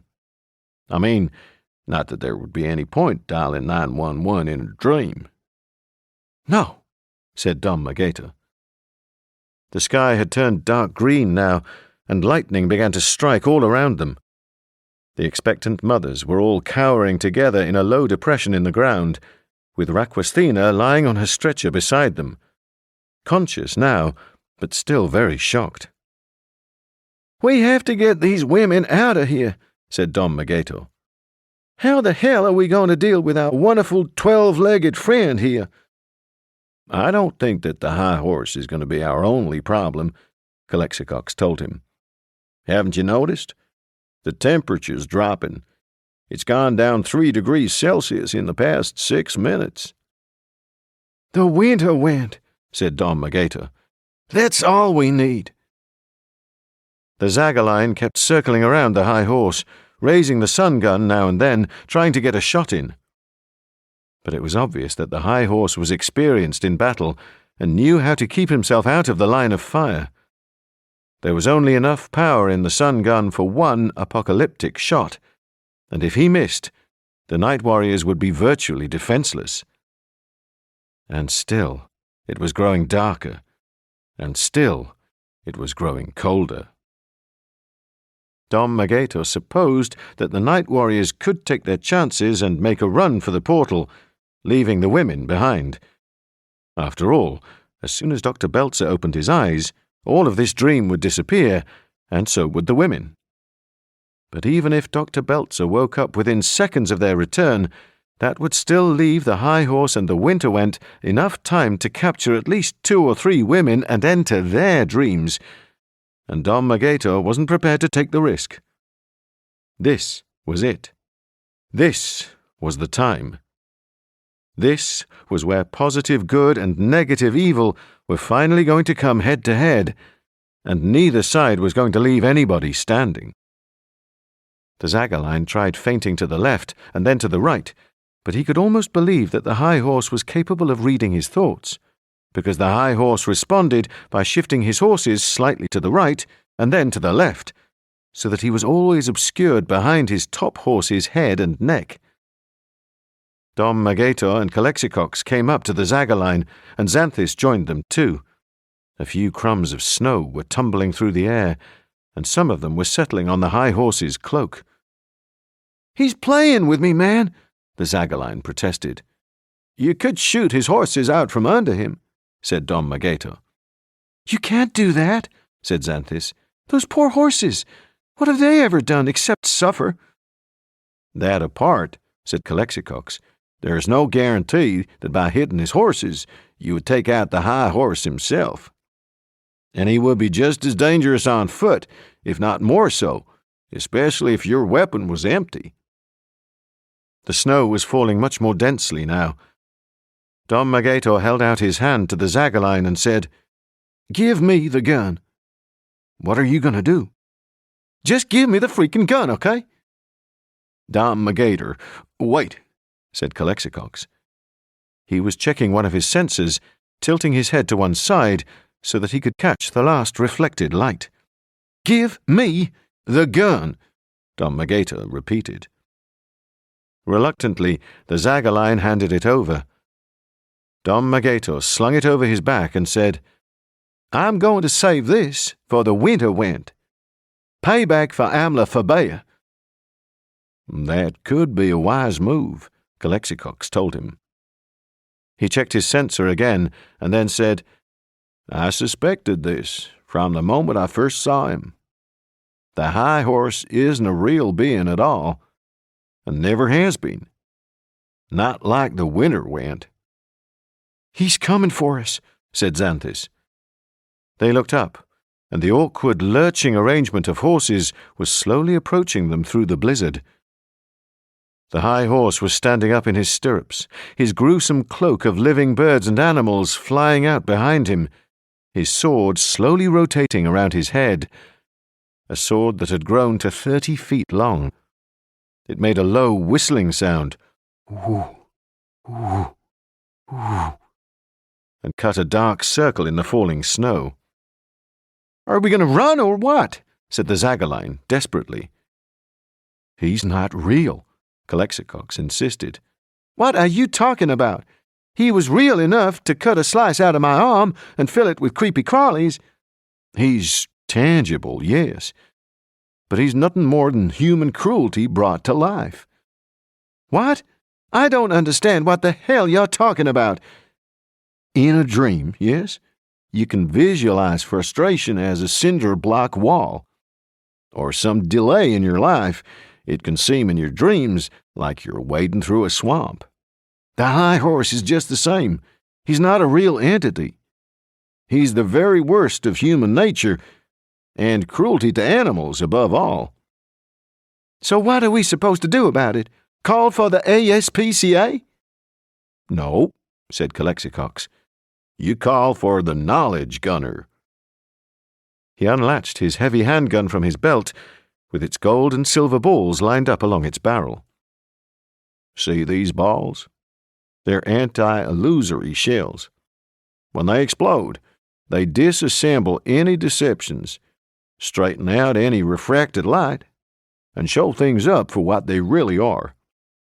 "You're kidding me," said Dom Magator. "We could have used some of those at the last elections." The high horse was almost on top of them now, and they began to back away fast. But just as they thought he was going to take a swing at them with his 30-foot broadsword, he steered his horses away. They lurched to the left and headed toward the depression where Raquasthena and the expectant mothers were trying to hide. "Jesus," said Dom Magator. "He's ignoring us. He knows we've run out of ammo. He's going straight for the women." "Janie!" shouted the Zagaline. He began to run toward the depression, totally disregarding the fact that the high horse was less than 20 feet away and could have cut his head off with a single swing of his broadsword. "Zaga, for Christ's sake, watch out," said Dom Magator, jogging heavily after him. Calexicox was running too, beside him at first, but then faster and faster, until he was 30 or 40 feet ahead. "Janie!" screamed the Zagaline. "Janie, get out of there! Run!" The expectant mothers had heard the shouting, and one or two of them were already standing up. Even Raquasthena had managed to sit up on her stretcher. The high horse gathered speed. From a lurching walk, his horses broke into a hideous canter, all three of them working together to keep their balance. The levers on their legs were groaning and squealing, and one or two screws burst out of their thigh bones in a spray of blood. The high horse obviously didn't care. He was urging them into a gallop and uttering a low, reverberating howl of utter pleasure. The Zagaline was sprinting now. He managed to reach the depression and grab hold of Janie as she was climbing to her feet. He threw her sideways a fraction of a second before the high horse swung his sword, and the blade clanged against the edge of his shark-like helmet. Next to them, Sylvia Bellman was still standing up, and the sword cut her completely in half at elbow level, cutting her baby in half too. The top of her body dropped backward, but her legs remained standing for a count of 5. Long enough for a furious mass of face-fly maggots to come pouring out of her open abdomen and drop down her thighs. The other women screamed in horror. The Zagaline helped Janey onto her feet, and the two of them made their way back toward Xanthus and Dom Magator as fast as Janey could hobble. The snow was blinding. The high horse circled around the depression, trying to keep the rest of the women trapped. But Calexicox had caught up with him and dodged around behind him, and was trying to grab hold of one of the armor plates that covered the flanks of his monstrous warhorse. "Raquaslina!" he shouted. "Raquaslina!" As badly injured as she was, Raquaslina was a hardened night warrior, and she knew what Calexicox wanted her to do.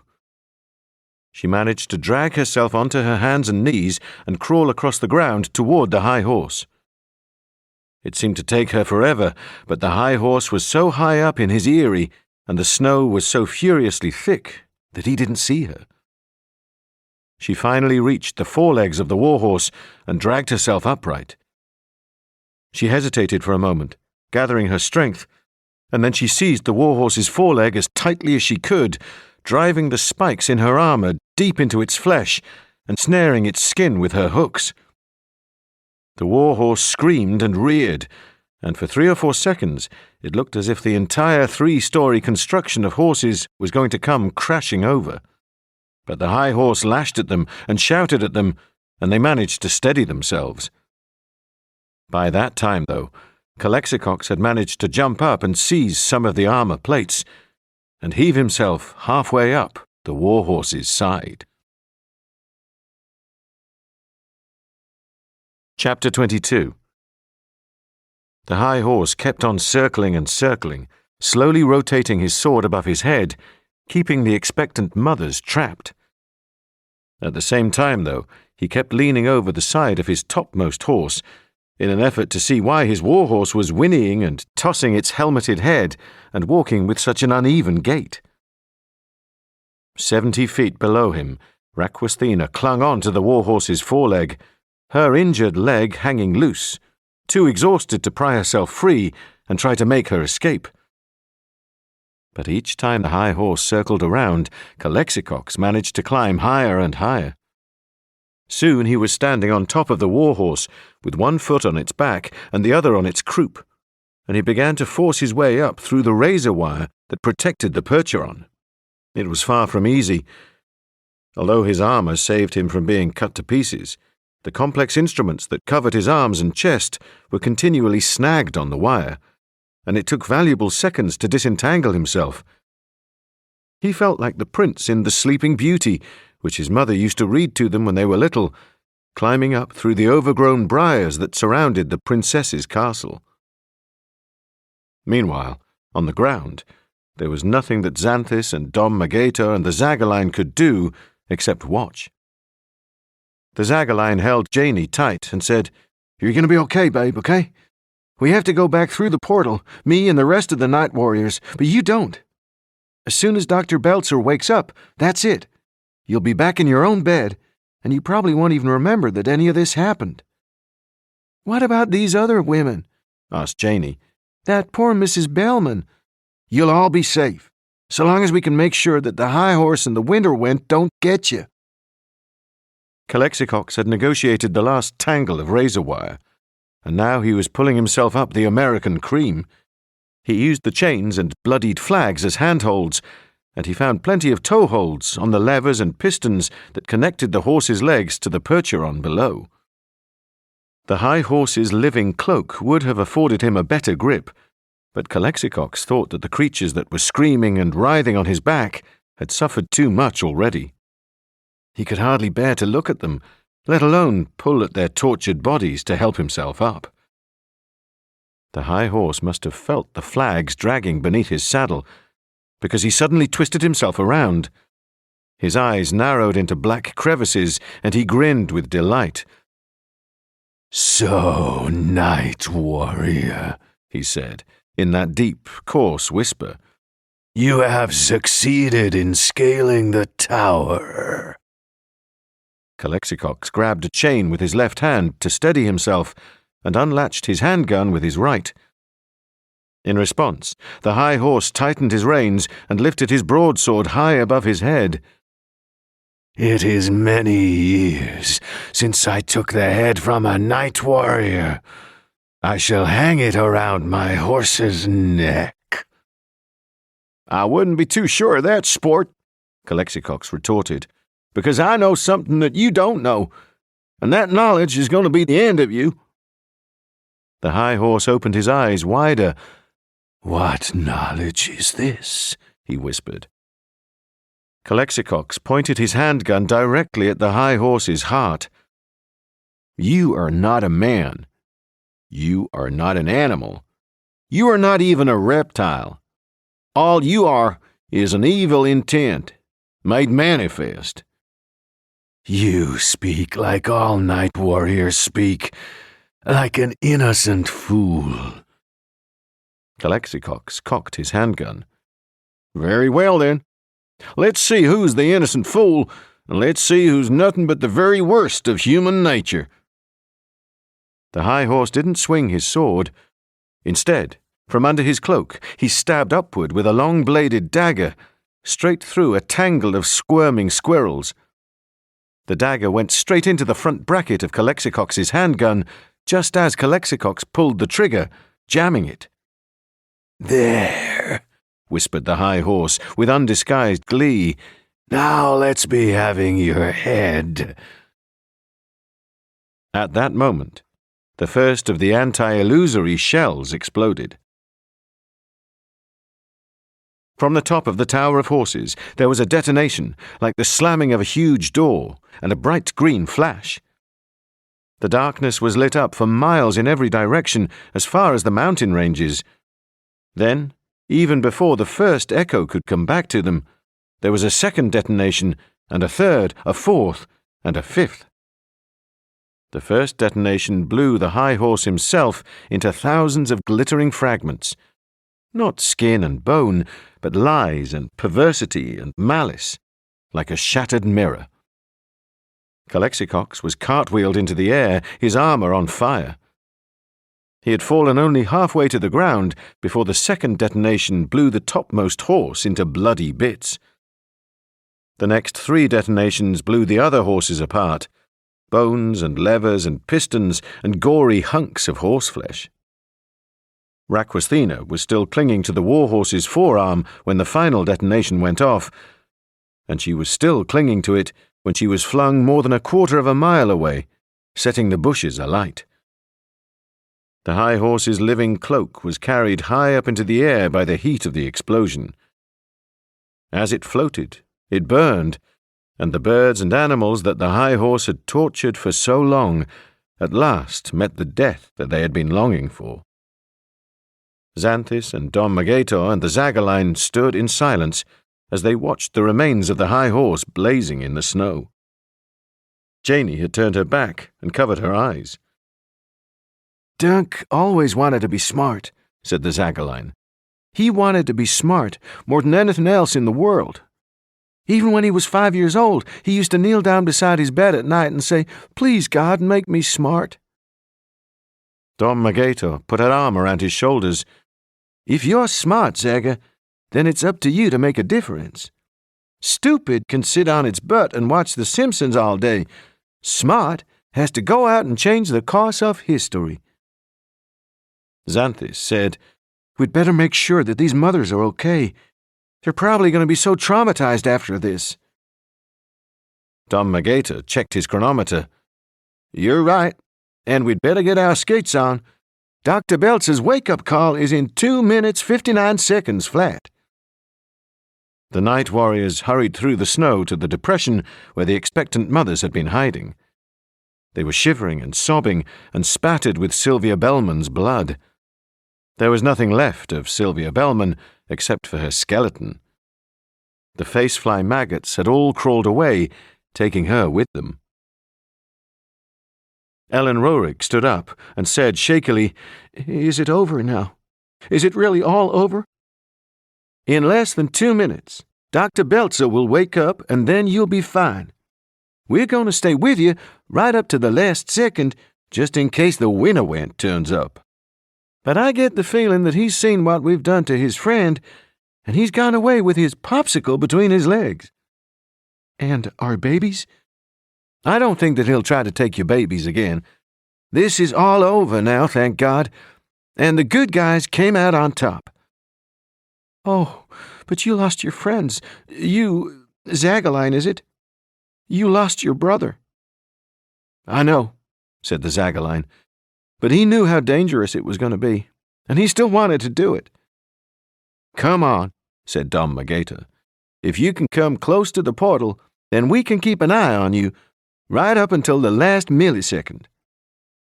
The expectant mothers stood up, and together they started to walk back to the portal.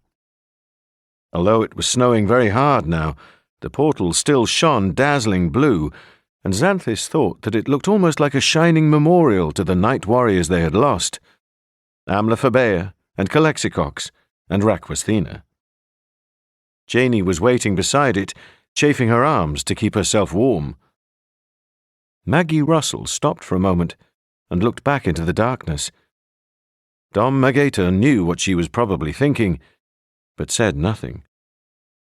"He was such a beautiful little boy, wasn't he?" she said. Dom Magator nodded. Xanthis said, "It may be 3 o'clock in the morning, but I could really use a drink." None of them heard it coming. The snow was so thick and well compacted that its runners made hardly any sound at all, and the ice wolves were silent too. Out of the darkness, with stunning suddenness, the winterwent sledge appeared, sliding at full speed. Its banners were frozen, and its towers were thick with stalactites. The ice wolves were straining at their harnesses, and the winterwent himself was standing on one of the front runners, with his elongated head sunk low in his shoulders and his cloak frozen stiffly behind him. "Janey!" shouted the Zagaline. "Run, Janey, run!" But Janey didn't understand what was happening. She turned and stared at the winterwent's fast-approaching sledge in bewilderment, and she didn't move. The ice wolves ran past her without slackening their pace, and then the winterwent reached out with 2 of his spider-like arms and seized her. She didn't even scream. "Janey!" yelled the Zagaline in despair. The night warriors started to run, but all 3 of them knew that it was too late. The winterwent sledge sped 50 or 60 more yards, and then it vanished. They stopped running, and Dom Magator had to sit gasping on the ground. 53 seconds left, he said. "So where did they go?" asked Xanthis. 1 second they were there, and now they're not." "Another dream," said Dom Magator, flapping his hand in frustration. "What?" "The winterwent has taken Janey into somebody else's dream. Probably somebody who won't wake up for hours." "Can he do that?" "Of course he can do that. He exists in dreams. Dreams are the winterwent's natural habitat." "Can we go after him?" "Oh, sure. But if we do that, it'll be too late for us to go back through the portal into Dr. Belzer's bedroom. In fact, we won't be able to go back at all." "Explain it to me." "It's very simple. If we want to follow the winterwent, I'll have to make another portal through to whatever dream it is that he's taken Janey into. I can do that, but it's going to take every last joule of energy I have left." Suddenly, the ground shifted underneath their feet, as if they were standing on a rug and somebody had tugged it. "We have to make up our minds quick," said Dom Magator. "It feels like Dr. Belzer's waking up." The Zagaline said, "Even if you guys don't want to come with me, I have to go." "I think we all have to go," said Xanthis. "If we don't, the winter wind will get into Janie's baby's dream, and everything we did here is going to be wasted." "Well, you're absolutely right, of course," Tom Magator agreed. "But let me just say this. God damn it to hell!" The 6 remaining mothers had approached them. It had stopped snowing now that the winter wind had gone, and a weak yellowish sun had risen behind the mountain range. Ellen Roerick said, "We all wanted you to know how much we appreciate your sacrifice. We're so sorry for your losses, and we hope that you find your sister." The Zagaline mouthed the words, "Thank you." But already the landscape was wavering, and the night warriors knew that it was time to leave. Dom Magator heaved himself onto his feet and walked as close as he could to the place where the Winterwent's sledge had disappeared. He switched on the lights on his forearms and shone a bright blue portal into the air. "Ready? God only knows what kind of dream this is going to be." "Ready for anything," said the Zagaline. He stepped through the portal without any hesitation, and Xanthis followed. Dom Magator was about to step through it too, but then he caught sight of Amla Fabea's carpet bag, thickly covered in melting snow, in the same place that he had left it when they first arrived in Dr. Beltzer's dream. "Dom Magator!" called Xanthis. The portal to the next dream was beginning to blink like a broken fluorescent light. "Dom Magator, it's closing!" Dom Magator grabbed the carpetbag and hurried back. The portal was right on the verge of collapse. Holding the carpetbag close to his chest, he threw himself into it sideways. "Shoot, man," said the Zagaline. "We thought you'd changed your mind." Dom Magator held up the bag and rattled it. "Still don't know what these are, but I thought I'd better bring them along." He looked around. They had stepped through the portal into a desert, but Dom Magator could immediately tell that the Winterwent had passed through because the desert was 2 feet deep in snow. Less than a mile away, there was an oasis with frozen date palms and frozen water, where 3 frozen camels were standing. It was night time, and a cream-coloured moon was hanging in the sky, but no stars. "I don't think he's gone too far," said Dom Magator. "The temperature's down to 25 below." "There, you can see his tracks," said the Zagaline. Even though it existed only in dreams, the Winterwent sledge must have weighed several hundred tons. Several inches of snow had fallen since it had sped across this quarter of the desert, but its runners had left such deep troughs that they were still clearly visible. "Any idea where this is?" asked the Zagaline as they trudged through the snow. Dom Magator checked his navigational instruments. "The Nefud Desert," he decided. "But not the real Nefud Desert. The movie Nefud Desert." "The movie Nefud Desert? Whoever's having this dream, they've never been to the real Nefud. So this isn't a dream about a real desert. It's a desert they saw in Lawrence of Arabia or The Jewel of the Nile or some movie like that." Xanthis said, "I think you're right. Look over there." In the middle distance, they could see a city with crenellated walls all around it. Its towers and domes were covered in snow, and all of its windows were dark. Xanthis had seen the same kind of city in every Arabian Nights-type movie she had ever watched. The kind of city where Sinbad jumps from the rooftops and slides down a merchant's awning into the street. They continued to follow the sledge tracks for a further 3 miles until the city had disappeared behind whirling curtains of snow. But there was still no sign of the Winterwent sledge. Eventually, they were so exhausted that they had to stop. The Zagaline said, "The speed that bastard was traveling, he could have covered 20 miles by now." "No, I don't think so. It's too damn cold. Calexicox could have told us what the mean temperature is supposed to be in the Nefud Desert. But you can bet your left ass cheek they never have a whole lot of snow." It was then that Xanthis said, "There it is, look." She pointed off to their right. The snow was so thick that they had almost walked past it. Less than a quarter of a mile away, the Winterwent sledge had been brought to a standstill. The ice wolves were lying down, resting, while the sledge itself towered above them like a ghostly white galleon in a frozen sea. "Okay," said Dom Magato. "This is the plan. A, we get in there. B, we find your sister.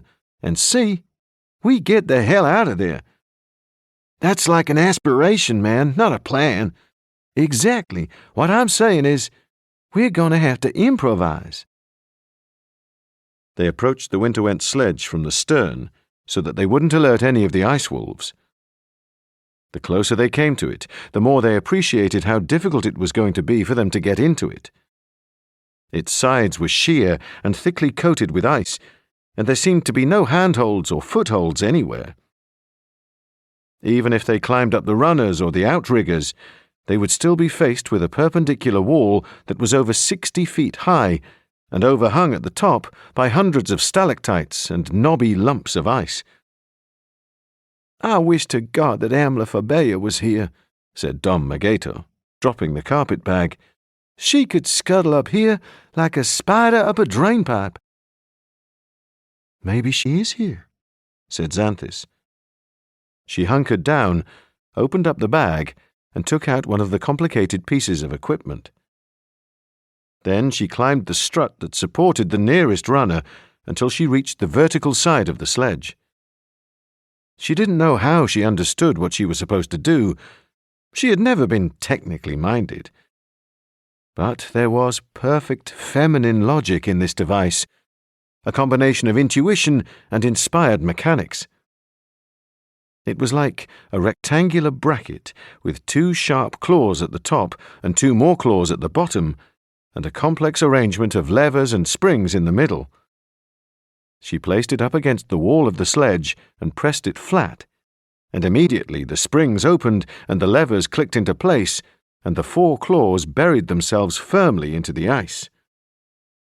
"Well, that looks promising," Dom Magato admitted. "Hand me another piece," said Xanthis. "That piece there, with the clips on." The Zagaline climbed halfway up the strut and passed it to her. Without any hesitation, she fitted it into the first piece and again pressed it flat. 2 more claws bit into the ice, and she had her first foothold. Dom Magato said, "Wait up, I'm coming up too." He stepped onto the runner and handed the carpet bag up to the Zagaline. Xanthis rummaged around until she found a third piece, and she fitted that in too. "That's cool," said the Zagaline. "Trouble is, there aren't nearly enough of them to take us up to the top." "That's the beauty of this climbing system," Xanthis told him. "You only need 13 brackets, and you can climb anything." She was fitting in a 4th piece when the sledge suddenly lurched. Dom Magato leaned out from his perch on the runner and said, "Damn it! The ice wolves! They're up on their feet and they're moving again." "You'd better hold on real tight then, dude," the Zagaline suggested. The sledge lurched again and again as the ice wolves took the strain on their harnesses. Gradually it began to gain momentum until they were running over the snow at more than 20 miles an hour. The ride was far from smooth. They jolted over snow-filled waddies and bounced over snow-covered sand dunes. Dom Magato had to hold on to the runner strut so tightly that his fingers began to go numb. The whole sledge was like some hideous travelling circus, with the ice wolves howling and baying, the stern castles creaking, and the runner struts and outriggers clanking and banging, and there was that continuous hissing of metal over snow. Xanthis had fitted in all 13 brackets now. She climbed back down and beckoned to the Zagaline that he should go up first. He climbed up the first 8 and then looked back for support. The brackets were cleverly engineered, but they were narrow and cold and difficult to hold on to, and the freezing wind was buffeting him badly. "Dom Magator, you're next," said Xanthis. "I'm not sure I can do it, honey." "You have to. It's the only way."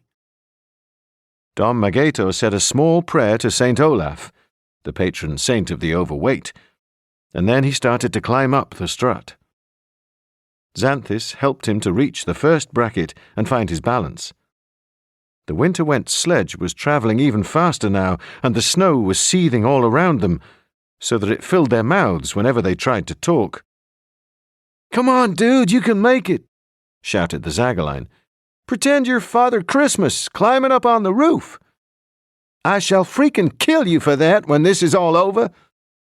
But Dom Magato managed to get his foot into the first bracket, and then the second, then the third. Inside his armour he was sweating, and his legs were shaking with effort. But he was determined that he was going to make it to the top. Xanthus mounted the brackets now, just below him. When she had climbed to the second bracket, she hooked her boot down and released the springs of the first bracket. Then she reached down, took hold of it, and passed it up to Dom Magato. "Give this to the Zagaline. It fits into the top bracket. Then all he has to do is press it flat against the ice." Next, she climbed to the third bracket and used her foot to release the second. Once they'd got into the rhythm of climbing, it took them no longer than 5 minutes to reach the top of the sledge.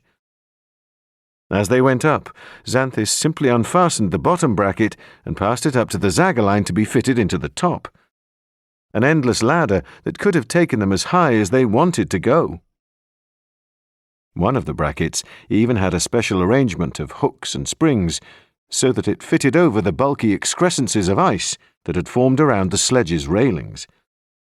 The Zagaline climbed over it and dropped down onto the deck, and then he helped Dom Magato to swing his leg over too.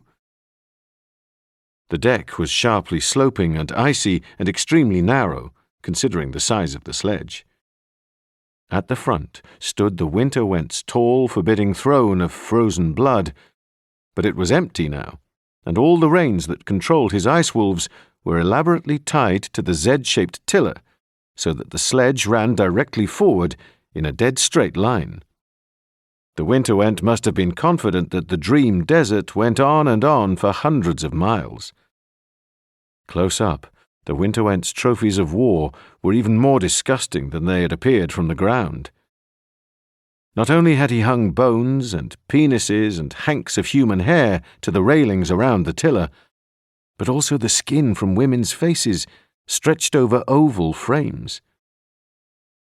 "He must be below someplace," said the Zagaline, pointing to a circular hole in the centre of the deck.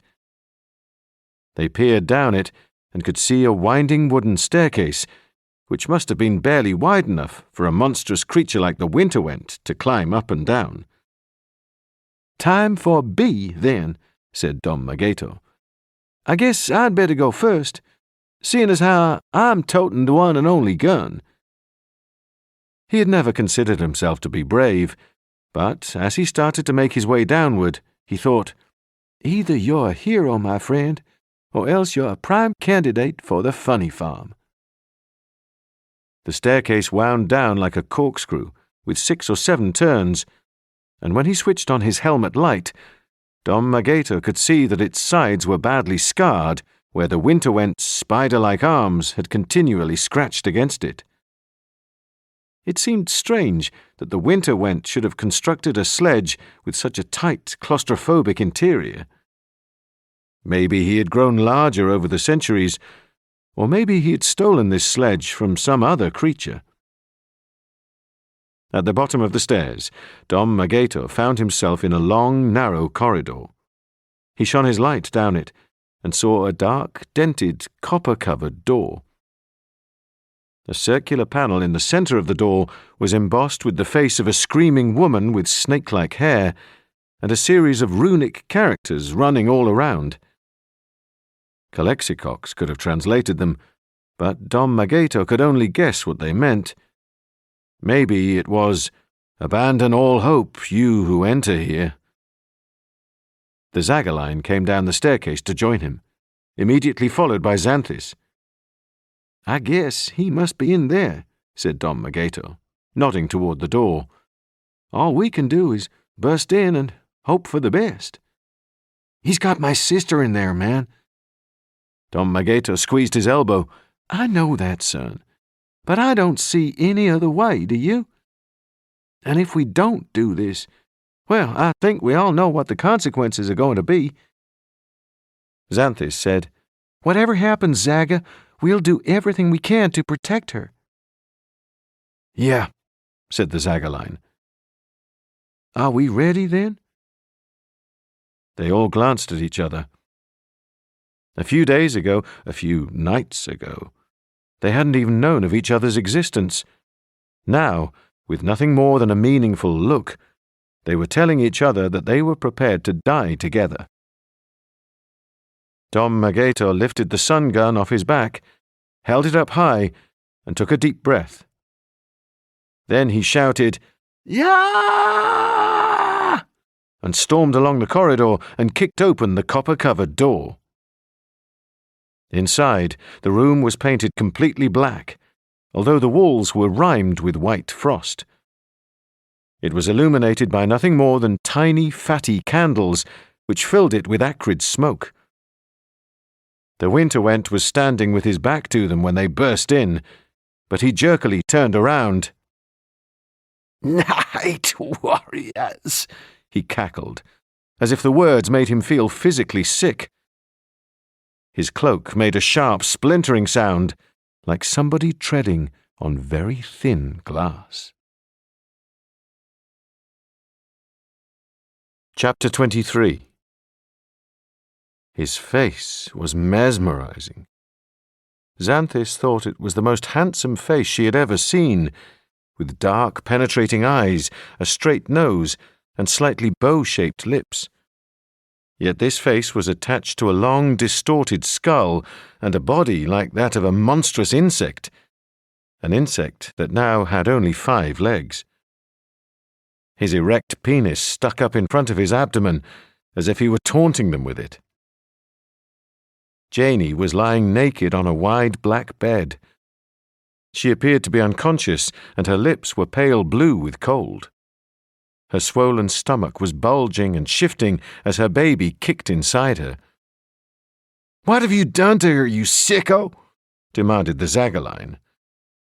The Winterwent looked amused. "I have done nothing to harm her, Night Warrior. I simply laid my hand on her forehead to reduce her brain temperature, and now she has fallen peacefully asleep." "You're sick, man. You're totally sick." "Why are you so worried? Now that she is asleep, she will start to dream. And when she dreams, I will enter that dream, and the dream of her unborn infant.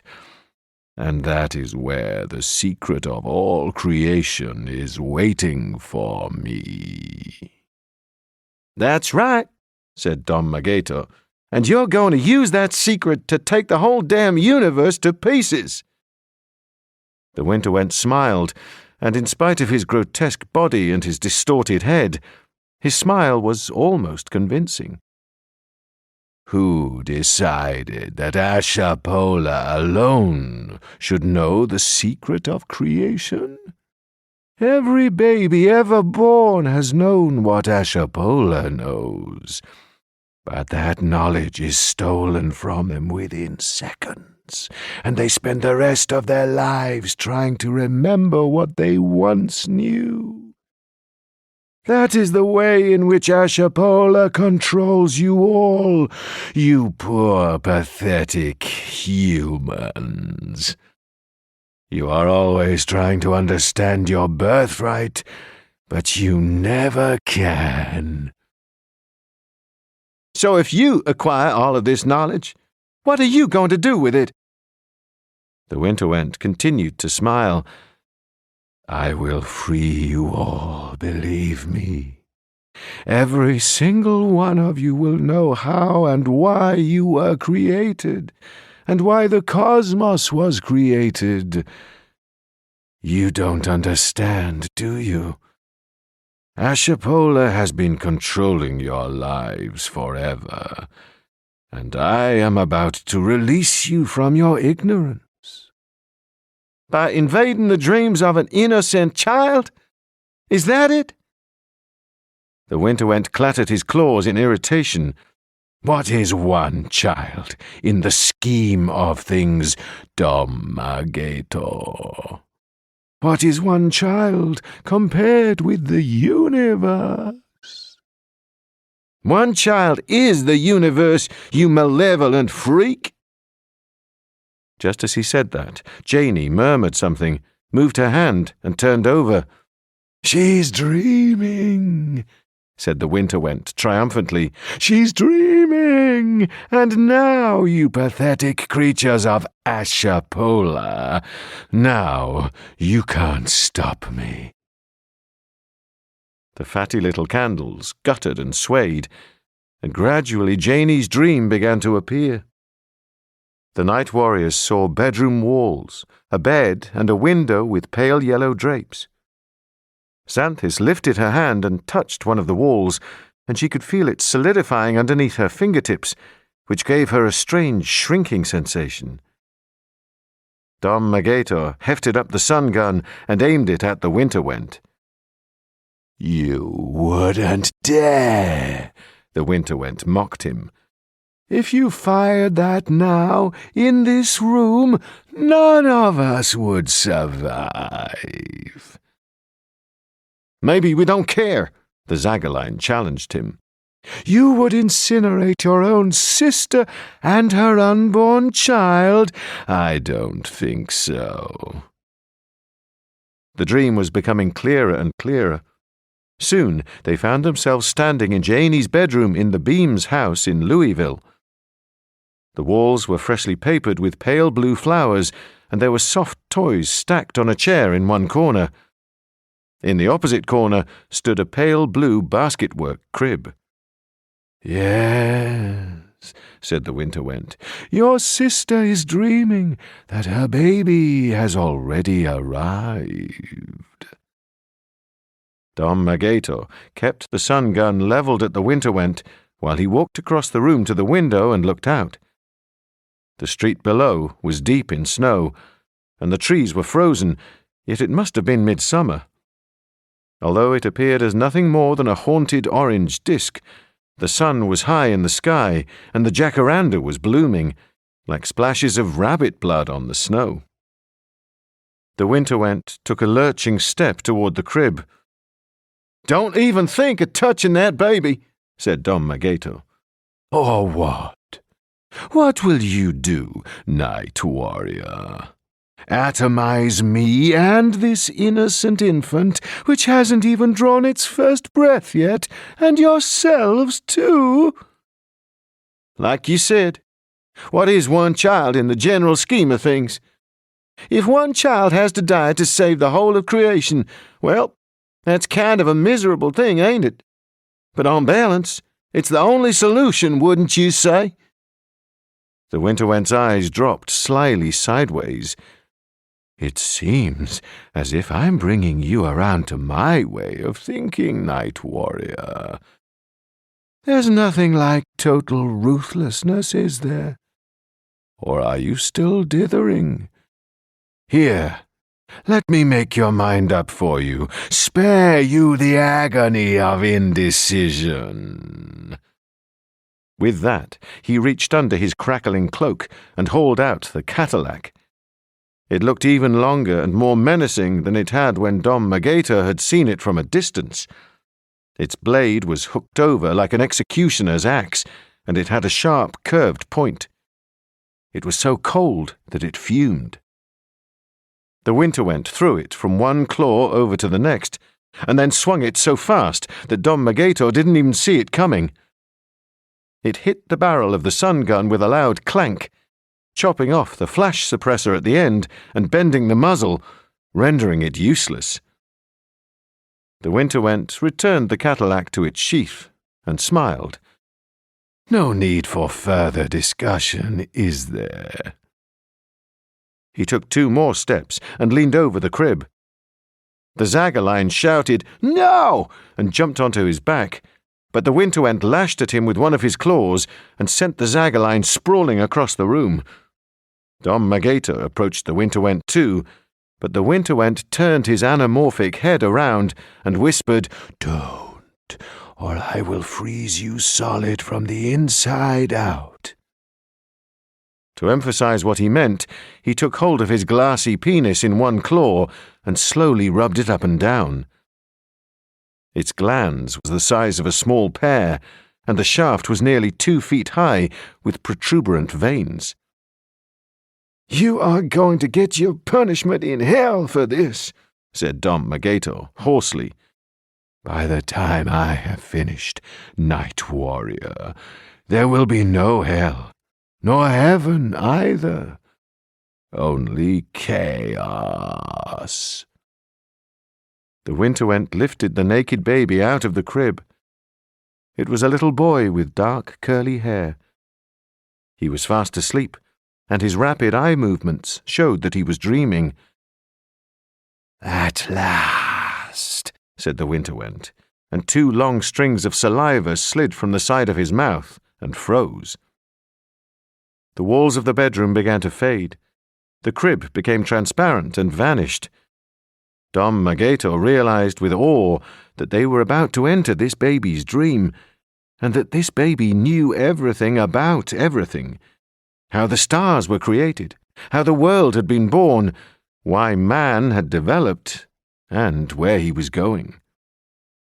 He looked at the Zagaline and then at Xanthus. "We're not going to survive this," he told them. "But this is some kind of privilege, believe me.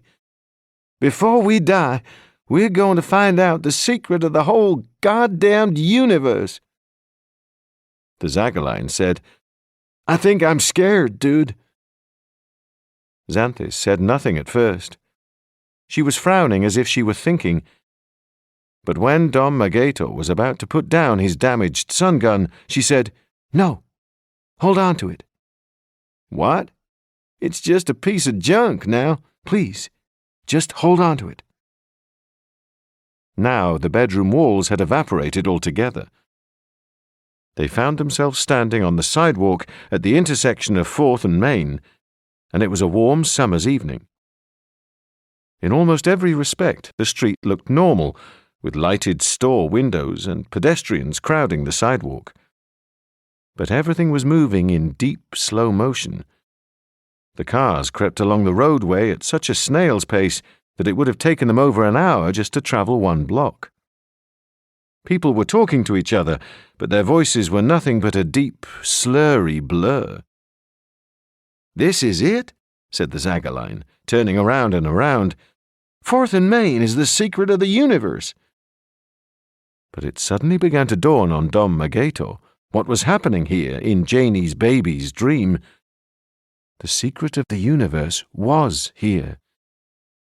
He felt that extraordinary warm surge of excitement that he had experienced when he was taken to watch the Baton Rouge Bruins by a friend of his father's, who was a professional baseball coach. For the first time, he had actually understood what was happening on the field in front of him and the consequences of every pitch. A similar comprehension was dawning on him now, except on a brain-dazzling scale that included the meaning of everything that had ever been created. Not just human life, but everything, down to the smallest particle of matter. "It's a game," he said in disbelief. "The whole goddamn thing is a game. It's got rules. Look at it. Look! The way that bird's flying, the way that cloud's moving, the way those people are crossing the street." He could see and understand the rules of existence as clearly as if they were written in a handbook. He could understand what the universe was, and, most stupefying of all, he could actually understand where it was. He could understand time and why it kept passing. He could understand why humans had evolved and how, and he knew what their future was likely to be. History, geography, astronomy, physics. He not only knew everything about them, he knew what they meant and how they interacted. Everything intersected. Everything fit together. If a British scholar jotted down the word Newton in an Oxford University library, A schoolgirl in Newton, New Jersey, would drop the apple out of her lunchbox.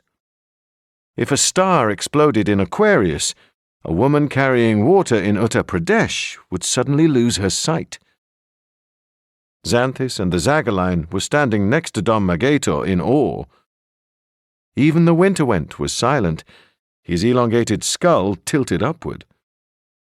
"You're right, man," said the Zagaline. "It's like the most amazing Xbox game that ever was. If only I'd known a millionth of this stuff when I was in school." All Xanthus could do was shake her head. She felt elated, almost ecstatic, and yet terrified too. To see the universe working in front of her eyes was like a religious revelation, and she found that tears were sliding down her cheeks. The Winterwent turned to the Night Warriors with a beatific expression on his face. "Here it is, then. This is how it was done. And this is how it is going to be undone. All I have to do is freeze one atom in this baby's dream, and it will start a chain reaction that will freeze the whole of creation. Everything will shatter, everything, except the world of chaos, which is my dominion and always will be." Xanthus said to Dom Magator, "Give me the gun." "It's useless," said Dom Magator. "It won't even misfire and blow us all up.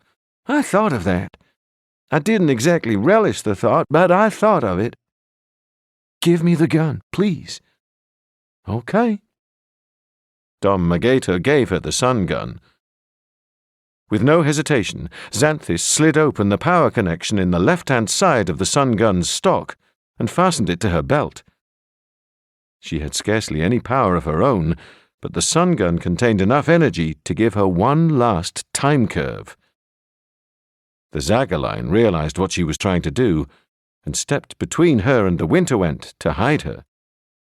Dom Magator, meanwhile, was playing for a few more seconds of time. "Looks like you've beaten us, then," he told the Winterwent. "I guess congratulations are in order." "I need no congratulations, Night Warrior. Seeing you consigned to oblivion, that will be satisfaction enough, believe me." "Let me ask you one thing. Won't you be kind of lonely when all of this has disintegrated?" "Chaos is freedom," replied the Winterwent. It was obvious that he didn't really understand the question. "The universe has been ordered for far too long. Now is the time for the liberation of everything." He looked down at the sleeping baby he held in his claws. If he hadn't been so hideous and distorted, the expression on his face could almost have been taken for affection.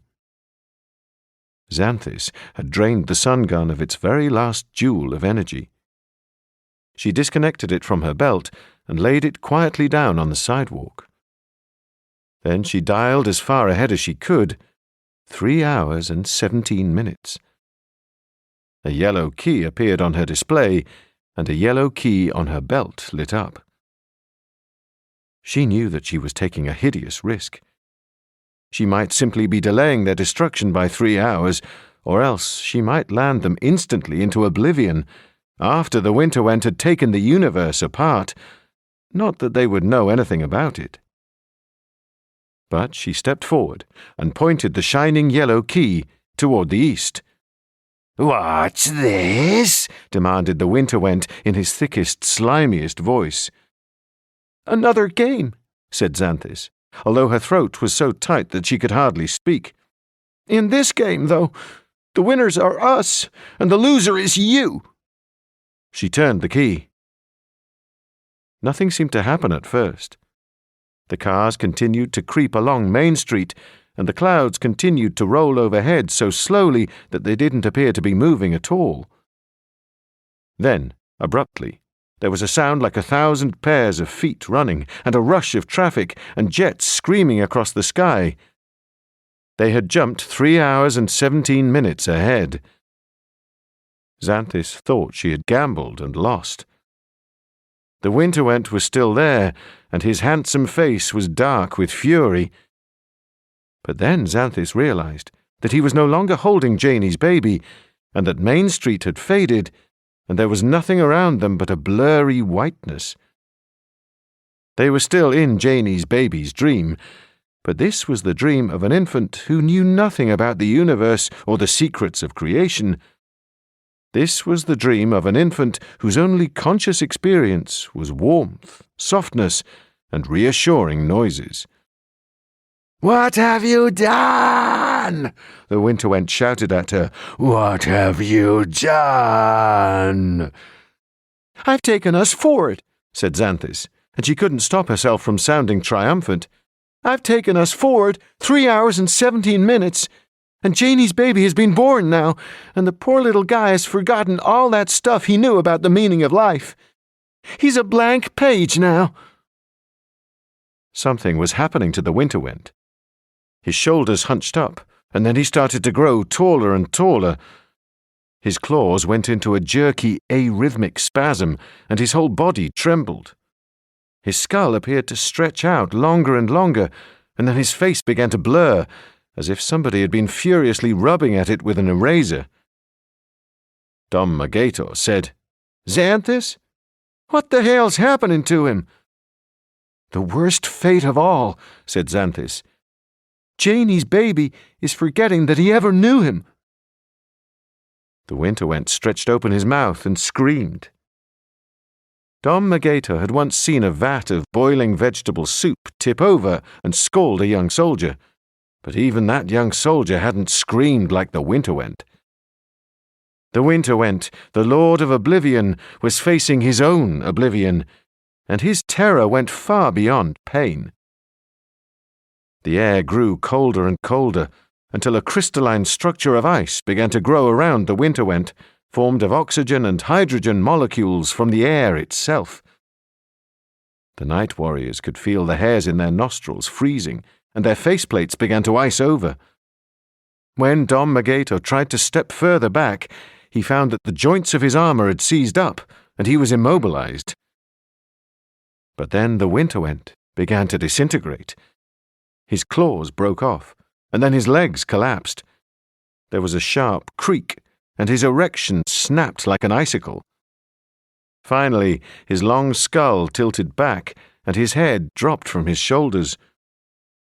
As Janie's baby forgot about his existence, the blurry whiteness all around them seemed to absorb him completely, as if he were disappearing into a dense fog. Nothing was left of him but the Cadillac, his battle axe. Then that, too, began to liquefy. It formed a shimmering pool of mercury, which rolled into shining round beads. There was an ear-splitting crack, like a glacier breaking apart, and then there was utter silence. The night warriors felt as if they had all gone stone deaf. The Zagaline said, "You paluked him, Xanthis." Dom Magator nodded. "You paluked him good and proper." "What happens now?" asked the Zagaline. "Is there any way we can get back to real land?" "Without any power, no. All we can do is make the most of what time we have left before Janie's baby wakes up." Xanthis sat down cross-legged on the soft, warm, woolly ground. "Do you realize something? We saved the world. We saved the universe, even, and nobody will ever know." "It's a bitch, ain't it?" said Dom Magator. "I mean, it's bad enough being a martyr without being an unsung martyr. If I'm going to be a martyr, I want to be sung, you know." "At least we'll die comfortable, man," said the Zagaline. They were still talking when they became aware that the nun-like woman from the hospital was standing quite close by. She was wearing a long white dress and eyeglasses with solid white lenses. "You," said Dom Magator. "Yes," she said. "Weren't you expecting me?" "I don't know. My own mother, well, she didn't take care of me too good." "Who are you?" asked Xanthis. "The last time I saw you, I felt that I knew you, but I didn't know why." But the Zagaline had taken off his helmet and was openly crying. "It's Mom," he said. "It's everybody's mom. It's my mom and your mom and Dom Magator's mom, if she'd ever been good to him."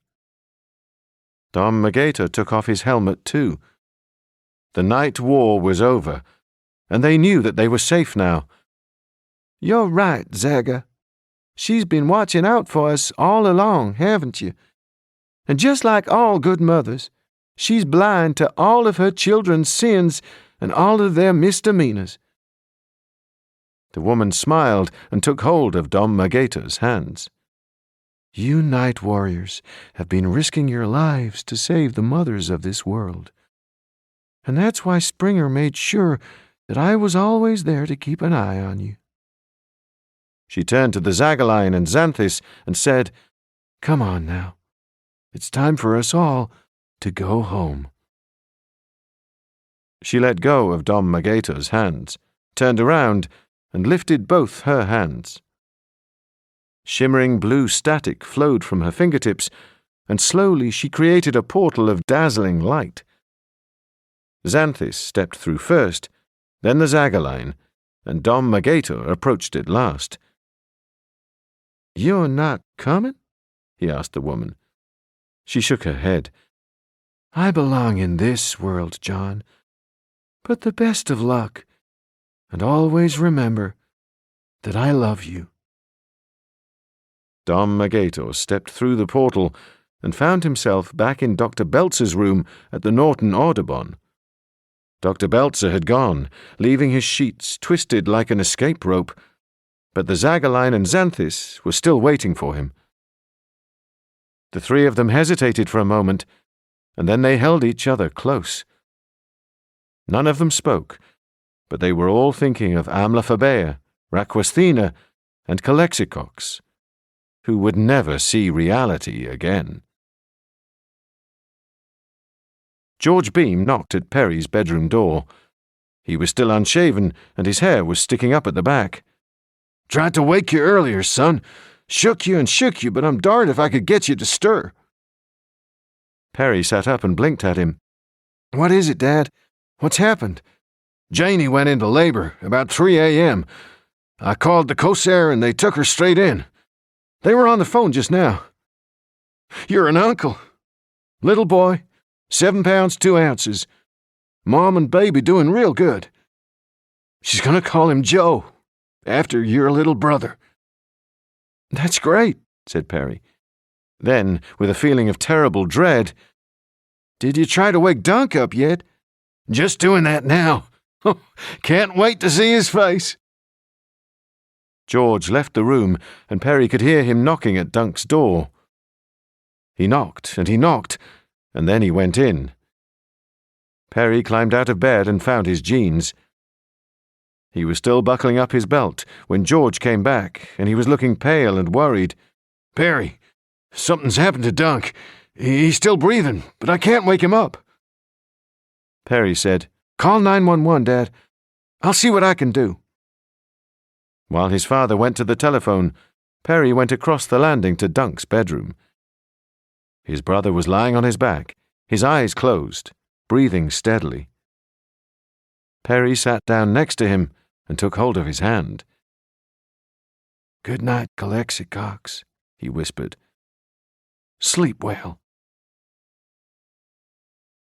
John came out of the shower and padded toward his door with his towel wrapped around him.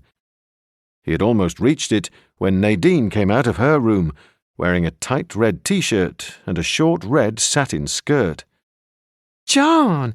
How's it going, John?" "Going good, Nadine. Thanks for asking." "That's some scar on your shoulder. Excuse me for saying so. How did you get that?" "Active service. I was in the army when I was younger and thinner. Really? And what? You got shot? Where was that? Iraq? John gave her a noncommittal shrug. It was nothing. Only a flesh wound, you know. I never knew that you were so brave. Brave? Nah, just doing my duty. Nadine touched the puckered mark on his upper arm with fascination. You could take me to lunch and tell me about it. I love tales of daring do. You want me to take you to lunch? Sure. Don't you want to take me to lunch? Of course.